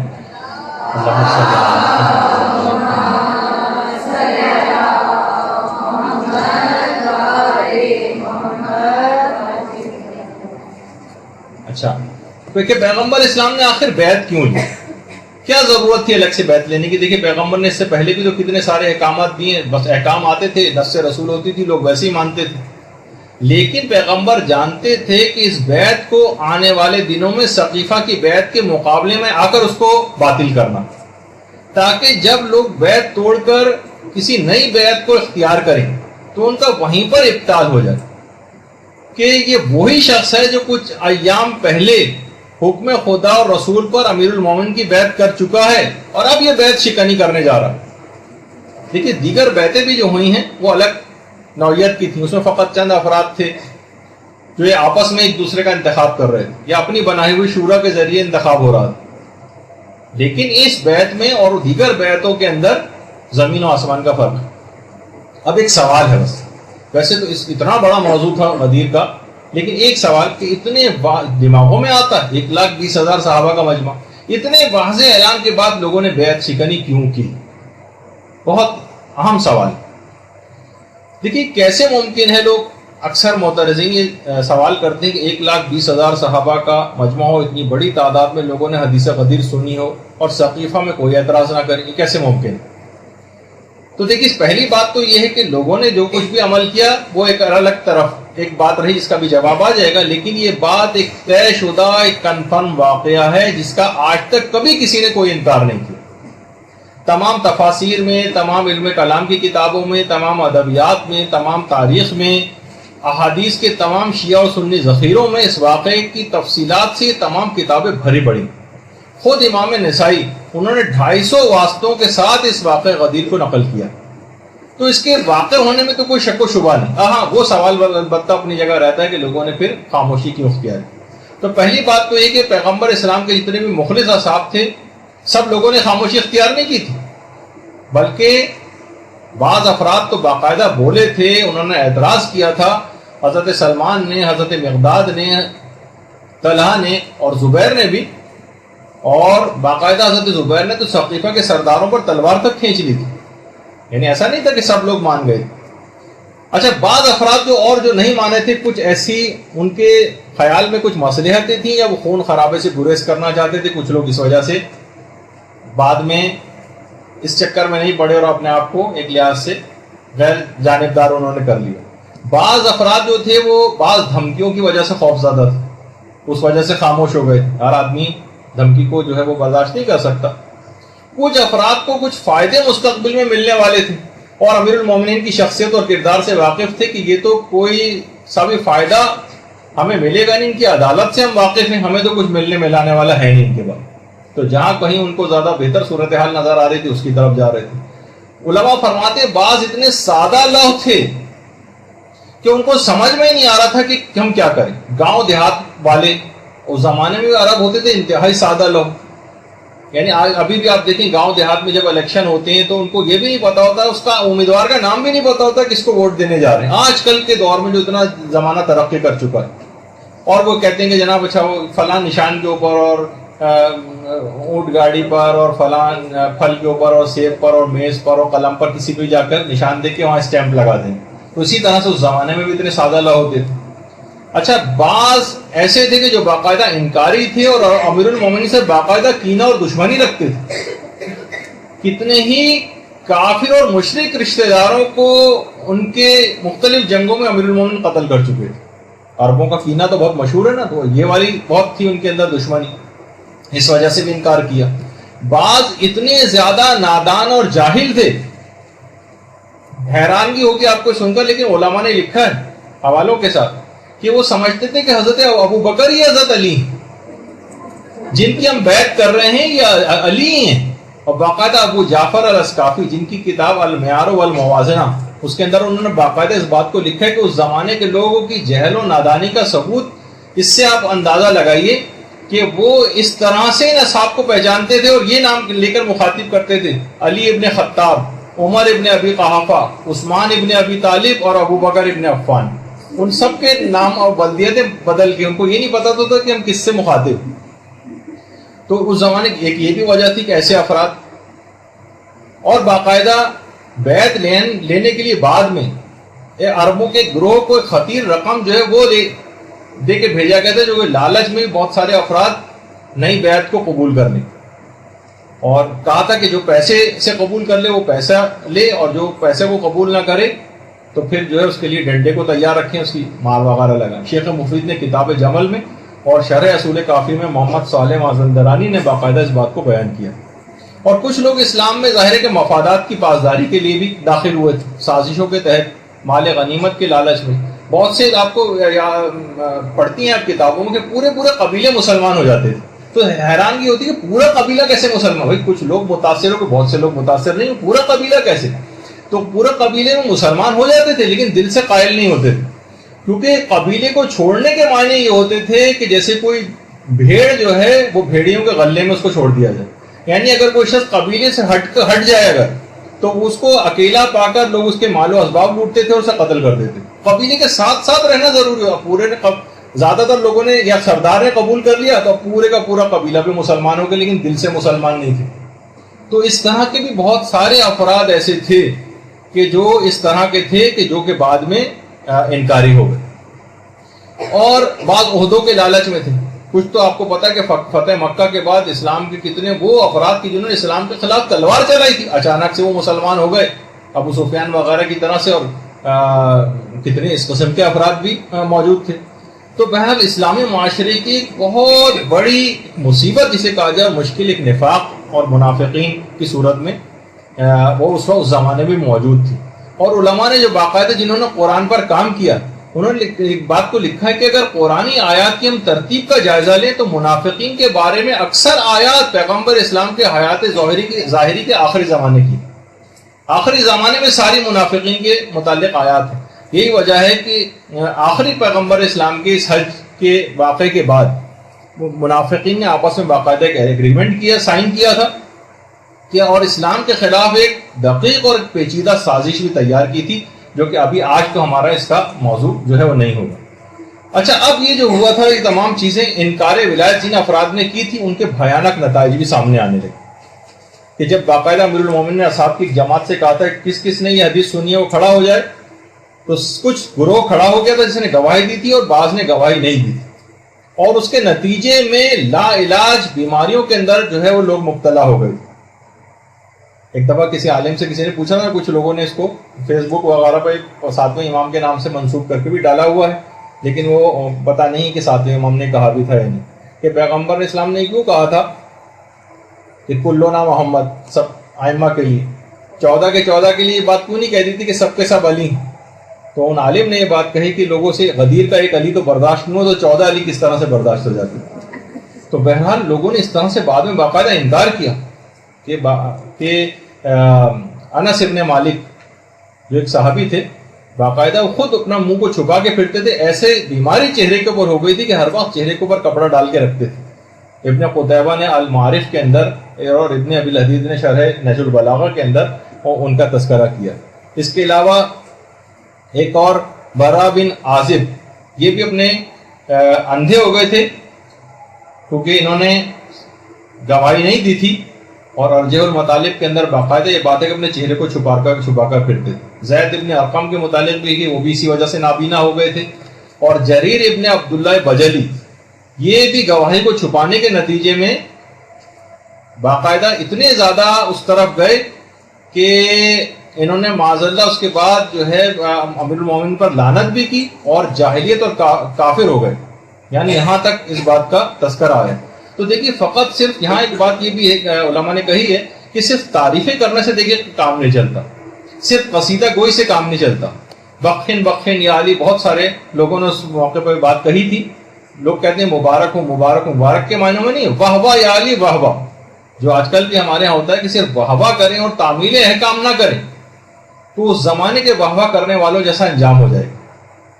نجاشی جو شاعر تھا، نجاشی، ایک تو وہ حبشہ والے نجاشی کی بات نہیں، اور ایک شاعر نجاشی تھا جو امیر المومنین کی بہت تعریفیں کیا کرتا تھا اور قصیدے کہتا تھا. لیکن رمضان میں جب اس نے شراب پی تو باقاعدہ امیر المومنین نے زائد کوڑے اس کو لگوائے. ایک تو رمضان میں شراب پی اس وجہ سے.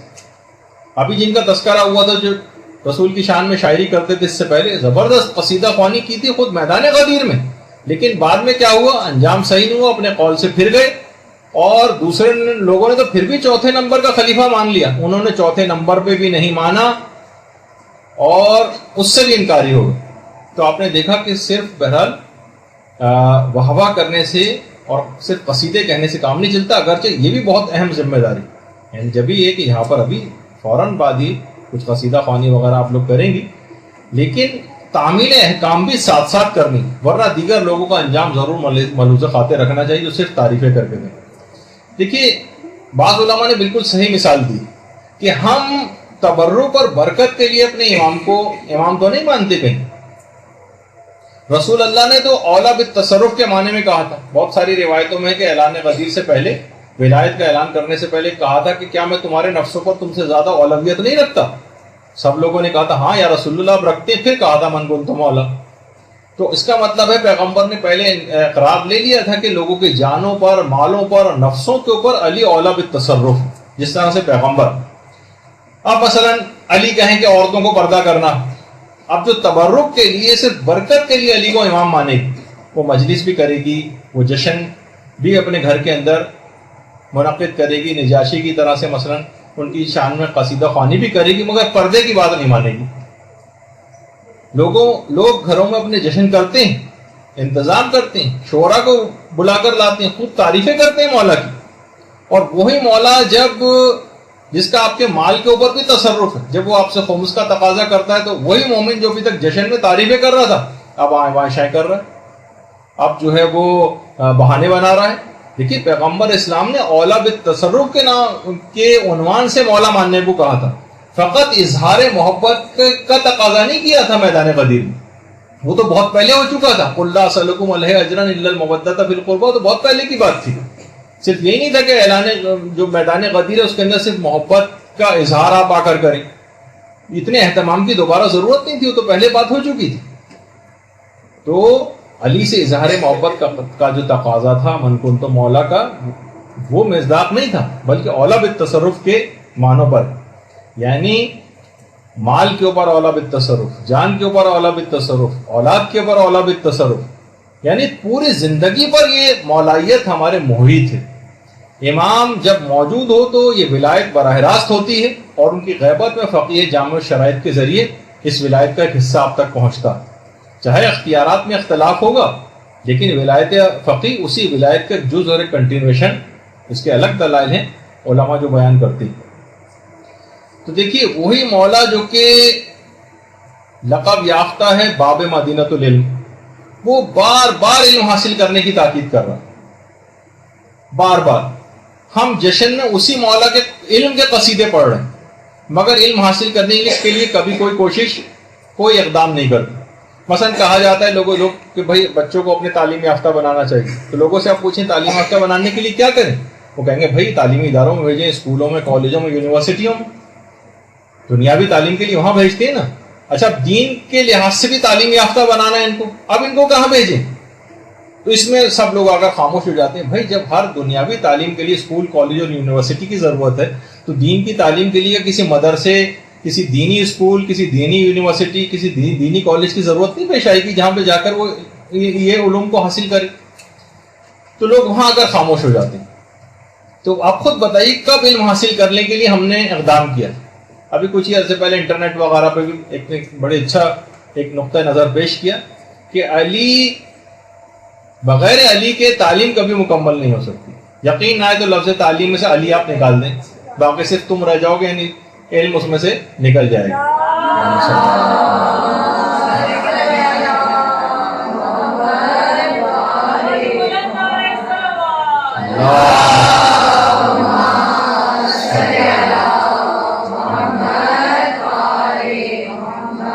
تو دینی تعلیم کے لیے مدارس میں بھیجنا پڑے گا، تب یہ لوگ جا کر دین کا علم کچھ ان کے پاس آئے گا، جس کا ٹرینڈ ہمارے یہاں بالکل نہیں ہے.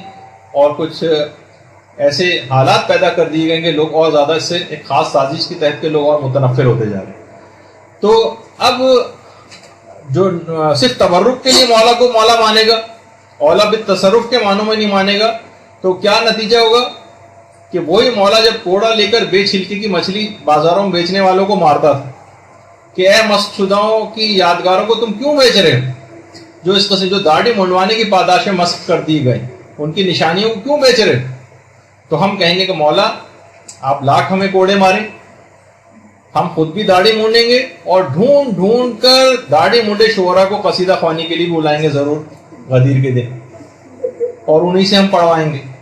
تو ہر بار امر و نہیں جب بھی انسان کبھی کرتا ہے تو اسے اپنی صفائیاں ضرور پیش کرنا پڑتی ہیں. دیکھیے میں خود بھی یہ صفائیوں پیش کروں، خود قصیدے سننے کا بہت شوقین ہوں، لیکن جب کوئی پیغام دینا ہوتا تو کچھ تو کرنے کے صرف ایک مقام کی حد تک رہ گئے. تو وہ آپ نے دیکھا کہ اس سے پہلے بہت سارے شاعر حضرات ان کو بھی کوڑے بھی لگ چکے ہیں. کتنے شاعر جنہوں نے قصیدہ خوانی خود میدان غدیر میں کیے، بعد میں کیسے عمل اس کے مطابق نہیں کیا تو نتیجہ کیا نکلا. تو مولا کو اپنی زندگی کے ہر شعبے میں اولا بالتصرف ماننا، آپ کے احکام کی امیر المومن کے معرفت حاصل کرنی، اور ہر حکم کو بلا استثناء اور ایکسیپشن کے ساتھ ماننا. فقط قصیدہ خوانی سے اس وقت تک کام نہیں چلے گا جب تک عمل ساتھ میں نہیں ہوگا. اور جب یہی وجہ ہے کہ حضرت علامہ اقبال کا جو شعر ہے نا کہ زائران کعبہ سے اقبال یہ پوچھے کوئی کیا حرم کا تحفہ زمزم کے سوا کچھ بھی نہیں. یعنی جس وقت انسان وہاں جاتا ہے وہاں سے صرف حاجی حضرات صرف زمزم، وہ بھی اپنی جگہ فضیلت کا حامل اور تحفہ ہے واقع، لیکن امام کے ساتھ وہ جو ولایت کا اعلان جو ہوا تھا وہاں اس سرزمین کے اوپر، جب حج کر کے تم واپس آ رہے ہو تو اس کی کوئی خوشبو، اس کی کوئی تجدید عہد وہ بھی تمہارے ساتھ واپس جانا چاہیے. صرف یہ نہیں کہ صرف زمزم لے کر وہاں سے واپس آ گئے.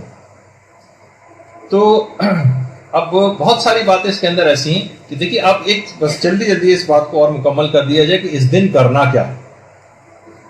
دیکھیے خوشی کا دن ہے، ہر وہ کام اس دن آپ کو کرنا ہے جس کا شریعت میں اجازت دی گئی ہو، جس کی انسانی ضمیر بھی اجازت دی. ایسا کوئی بھی پروگرام جس میں انحراف ہو، جو یا ابھی یا آئندہ کبھی شریعت سے متصادم ہونے والا، اس کام کو روک دینا.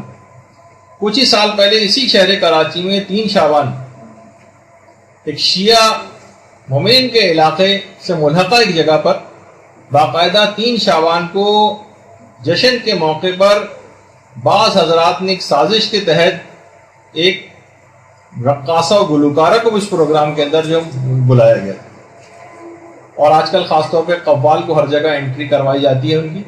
تو بہرحال اب دیکھیے لیکن کیا کیا کہ اس علاقے کے لوگوں نے ایک براہ راست امر بالمعروف اور نہی عن المنکر کیا، اس بات کو پریشر دے کے رکوا دیا پہلے مرحلے میں. ایک آدھ دفعہ بھی ایسے پروگرام ہو جائے تو بعد میں باطل اتنا مضبوط ہو جاتا ہے وہ کھڑا نہیں جا سکتا اس کو.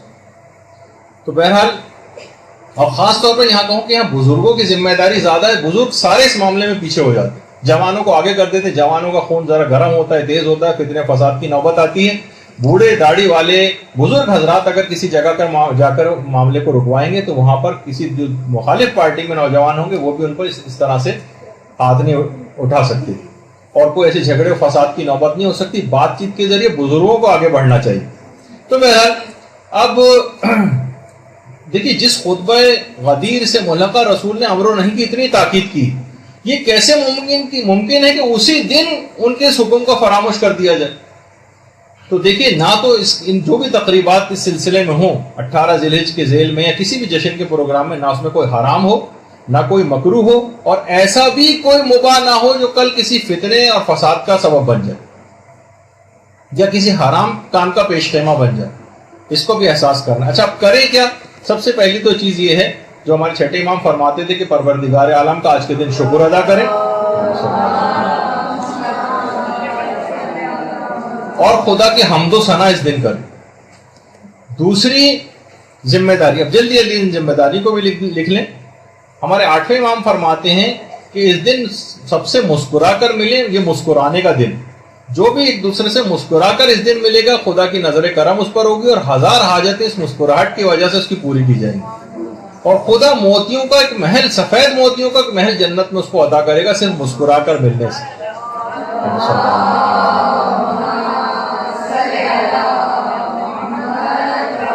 اچھا, اس دن کو عید کے دن کے طور پر بھی منانے کی بڑی تاکید آئی.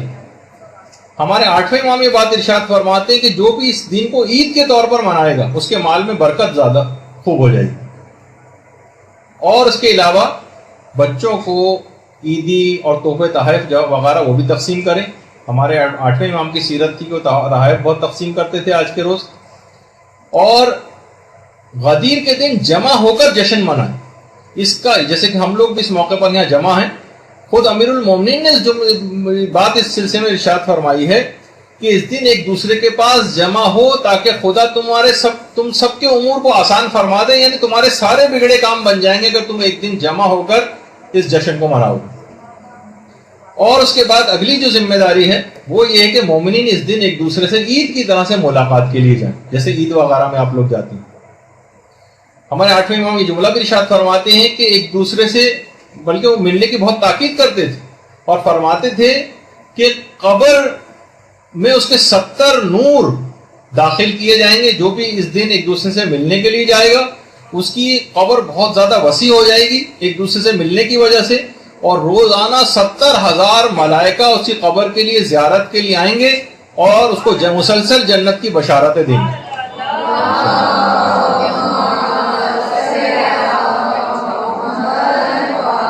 علماء اور مراجع بھی ایک دوسرے سے ملاقات کے لیے جاتے ہیں. یہ آیت اللہ جعفر سبحانی ہے جو آیت اللہ شیخ جواد تبریزی سے ملاقات کے لیے پہنچے. اچھا, اسی طرح سے اس دن زیارت امیر المومنین کی بڑی تاکید ہے. اس دن زیارت امیر المومنین ضرور پڑھی جائے. جو ان کی قبر مبارک پہ براہ راست جا سکے وہ وہاں جا کر اس زیارت کو انجام دے, اور جو وہاں نہیں پہنچ سکتا وہ اپنے وطن میں بھی رہ کر اس زیارت کو پڑھ سکتا ہے. اور خاص طور پر زیارت امین اللہ کی بھی خاص طور پہ بڑی تاکید آئی. اور روایت میں کہ 60 سال کے گناہ اس کے معاف ہو جاتے ہیں. اور ہمارے 8ویں امام نے تو اتنا زیادہ اس کا ثواب بتایا اس دن کا کہ اس دن یعنی جتنے شب قدر میں اور جتنے پورے رمضان میں اور جتنے شب عید میں لوگ آتش جہنم سے آزاد کیے جاتے ہیں اس سے دگنے عید غدیر کے دن لوگ آتش جہنم سے آزاد کیے جاتے ہیں.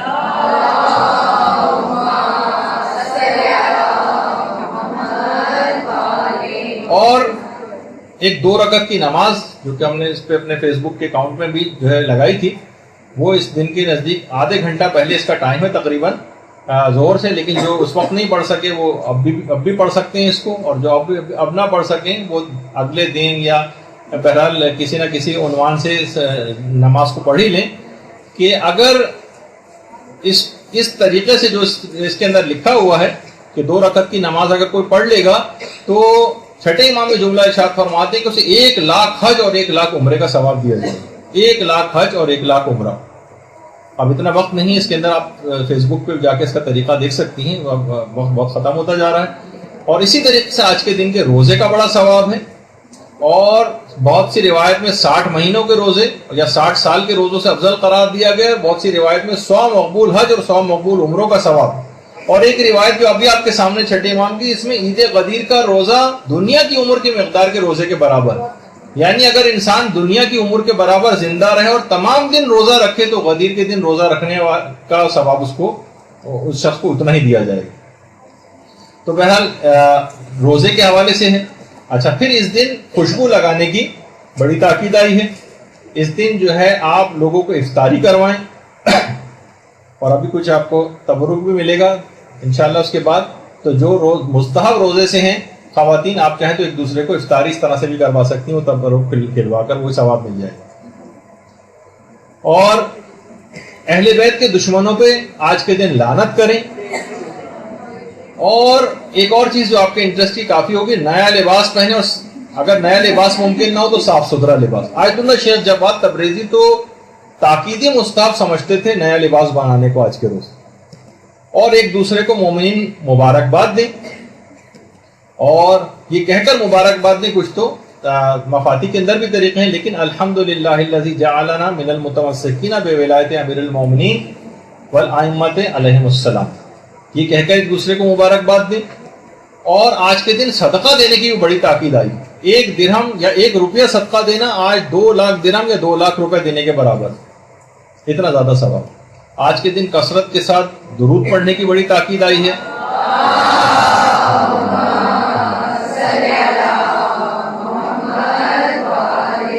مومنین کو کھانا کھلانے کی بہت تاکید آئی ہے، اور 8ویں امام تو یہاں تک فرماتے ہیں کہ آج کے دن کسی کو اگر آپ نے کھانا کھلایا تو ایسا ہی ہے جیسے تمام انبیاء اور تمام صدیقین کو کھانا کھلایا۔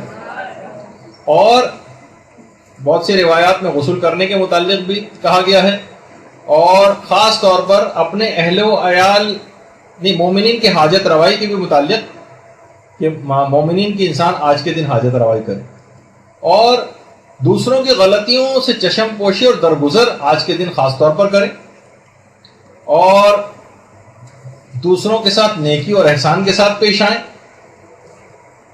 اور اپنے اہل و عیال پر زیادہ خرچ کریں۔ اس کے مال میں 8ویں امام فرماتے ہیں کہ بہت زیادہ وسعت بھی آ جائے گی۔ اور تحفے دینے میں خاص طور پہ وہ تحفے جو ہمارے 8ویں امام بھجوایا کرتے تھے اپنے خاص اصحاب کو، ان میں نئے کپڑے ہوتے تھے، جوتے ہوتے تھے اور انگوٹھیاں ہوتی تھیں، یہ بھجواتے تھے۔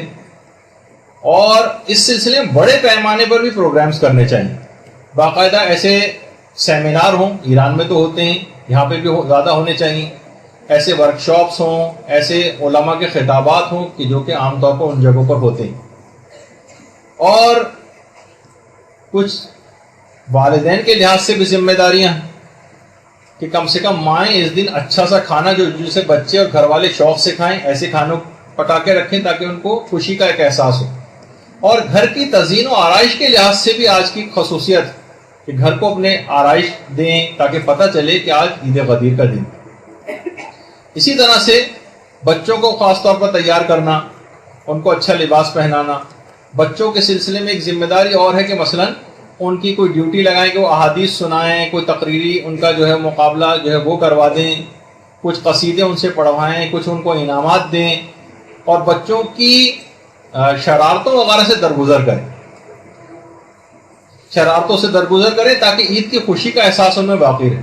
کیونکہ یہ اس ماننے والے کا دن آپ منا رہے ہیں کہ جب ابن ملجم کو لوگوں نے رسیوں سے باندھ دیا تھا تو اسی علی نے کہا تھا کہ اس کی گرفت کو ہلکی کرو، دیکھتے نہیں کہ رسی اس کی کھال کاٹنے کو اور وہ تکلیف میں ہے۔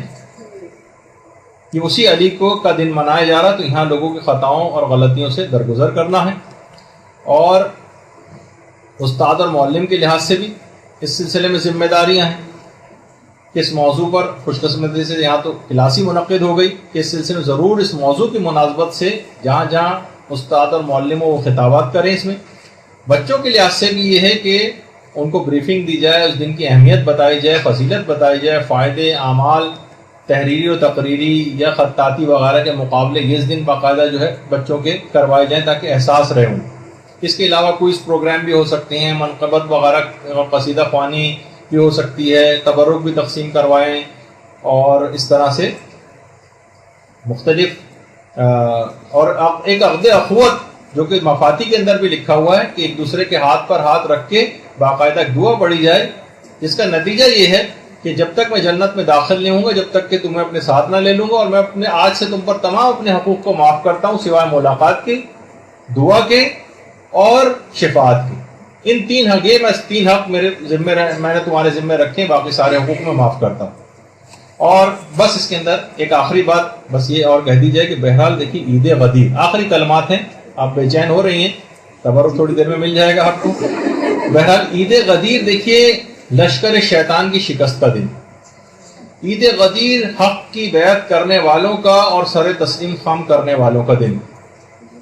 عید غدیر کو متعلق علماء فرماتے ہیں کہ خورشید عالم تاب کے تاریک بادلوں کے بعد چمکنے کا دن، اور یہ منگنت مولا کا جو چھوٹا سا جملہ ہے یہ پوری کائنات اپنے اندر سمے ہوئے، اور یہ غدیر کا جو انوکھا اور عظیم واقعہ ہے یہ حیرت سے امت محمدیہ سے سوال کر رہا ہے کہ جس حکم کو پیغمبر نے اتنے اہتمام سے بتایا، بعد کے جانشینوں کا تعارف کرایا، پھر مسلمانوں نے اسے کیوں فراموش کر دیا؟ پیغمبر قیامت میں مسلمانوں سے باقاعدہ سوال کریں گے کہ میرے واضح احکامات کو کیوں فراموش کر دی. اپنے ماننے والوں سے بھی پیغمبر اسلام شکایت کریں گے کہ تم نے فقط قصیدہ خوانی کے حق تک کا تو صرف تم نے حق ادا کیا ہے، مگر میرا جو تقاضا اطاعت کا تھا تم نے کیا ویسی اطاعت کی اپنے امام کی؟ تو جب یہی وجہ ہے کہ بحر الانوار کی 39ویں جلد کے اندر باقاعدہ امیر المومنین جو حدیث قدسی کے حوالے سے جو ان کا حق بیان کیا کہ پیغمبر نے فرمایا کہ اللہ نے ارشاد فرمایا کہ اگر علی کی ولایت پر لوگ جمع ہو جائیں تو میں جہنم کو پیدا ہی نہ کرتا. تو اب اس کے بعد پھر حاکم شام نے تقریباً 20 سال کی طویل مدت میں غدیر کے لیے ایک بہت بڑا مقتل تیار کیا اور ہزاروں غدیریوں کے سر کاٹ کر ان کے خون سے لشکر ثقیفہ کو سیراب کیا تاکہ وہ کربلا کے لیے زیادہ سے زیادہ قوی ہو جائیں. جب بھی ہمارے چھٹے امام جعفر صادق علیہ الصلوۃ والسلام فرماتے ہیں کہ جس دن غدیر کے مقابلے میں ثقیفہ کا عہد نامہ لکھا گیا ہے امام حسین اسی دن شہید ہو گئے. گویا امام حسین قربان غدیر، اور یہی وجہ ہے کہ غدیر کی کیا قیمت ہے. علماء نے کہا کہ قمبر جیسوں نے غدیر کے نتیجے کا تعارف کرایا تو اپنی زبان کٹوا دی یا زبان گدی سے کھنچوا دی. یہ تھی وہ غدیر کی بیش بہا قیمت جو ایسے افراد اور مسلم ابن عقیل اور دیگر شہداء کربلا وہ اپنے خون سے اس غدیر کی قیمتیں ادا کر رہے تھے. اب کم سے کم ان کے ماننے والے اتنا تو کریں کہ اہل بیت اور مولا علی کے تمام فرامین اور تمام احکامات کی دل و جان سے اطاعت کریں، کیونکہ وہی علی یہ فرما چکا ہے کہ مجھے اپنی زندگی قسم میں حق کے خلاف چلنے والوں اور گمراہی میں بھٹکنے والوں سے جنگ میں کسی قسم کی رو رعایت اور سستی نہیں کروں گا. اللہ کے بندو، اللہ سے ڈرو اور اس کے غضب سے بھاگ کر اس کے دامن رحمت میں پناہ لو اور اللہ کی دکھائی ہوئی راہ پر چلو اور اس کے عائد کردہ احکامات کو بجا لاؤ. اگر ایسا ہو تو علی تمہاری نجات اخروی کا ضامن ہے، اگرچہ دنیاوی کامرانی تمہیں نہ بھی حاصل. یہ علی کہہ کر جائے. تو دل و جان سے علی کی اطاعت کرنی ہے تاکہ پیغمبر کے اس اعلان غدیر پر ہم تجدید بیعت کر سکیں اور اپنے امام زمانہ علیہ السلام کے حضور سرخرو ہو سکیں.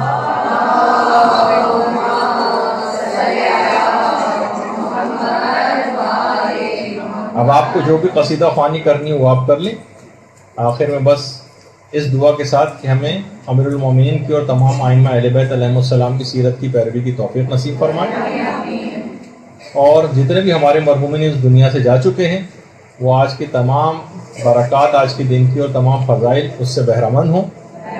اور بہت سے لوگوں نے اپنے مریضوں کی شفا یابی کا بھی کہا ہے. خاص طور پر اس مدرسے کے ایک محسن وہ آج کل کافی زیادہ علیل ہیں اور ان کے خانوادے نے بھی آپ سے ان کی دعائے صحت کی اپیل کی ہے، تو آپ لوگ خاص طور پر ان کو بھی اپنی دعا کے اندر آج یاد رکھیں. وصلی اللہ علی محمد وآلہ الطیبین الطاہرین. اللجل اللجل اللجل اللجل یا مولا اللجل اللجل اللجل اللجل اللجل اللجل اللجل یا صاحب السماء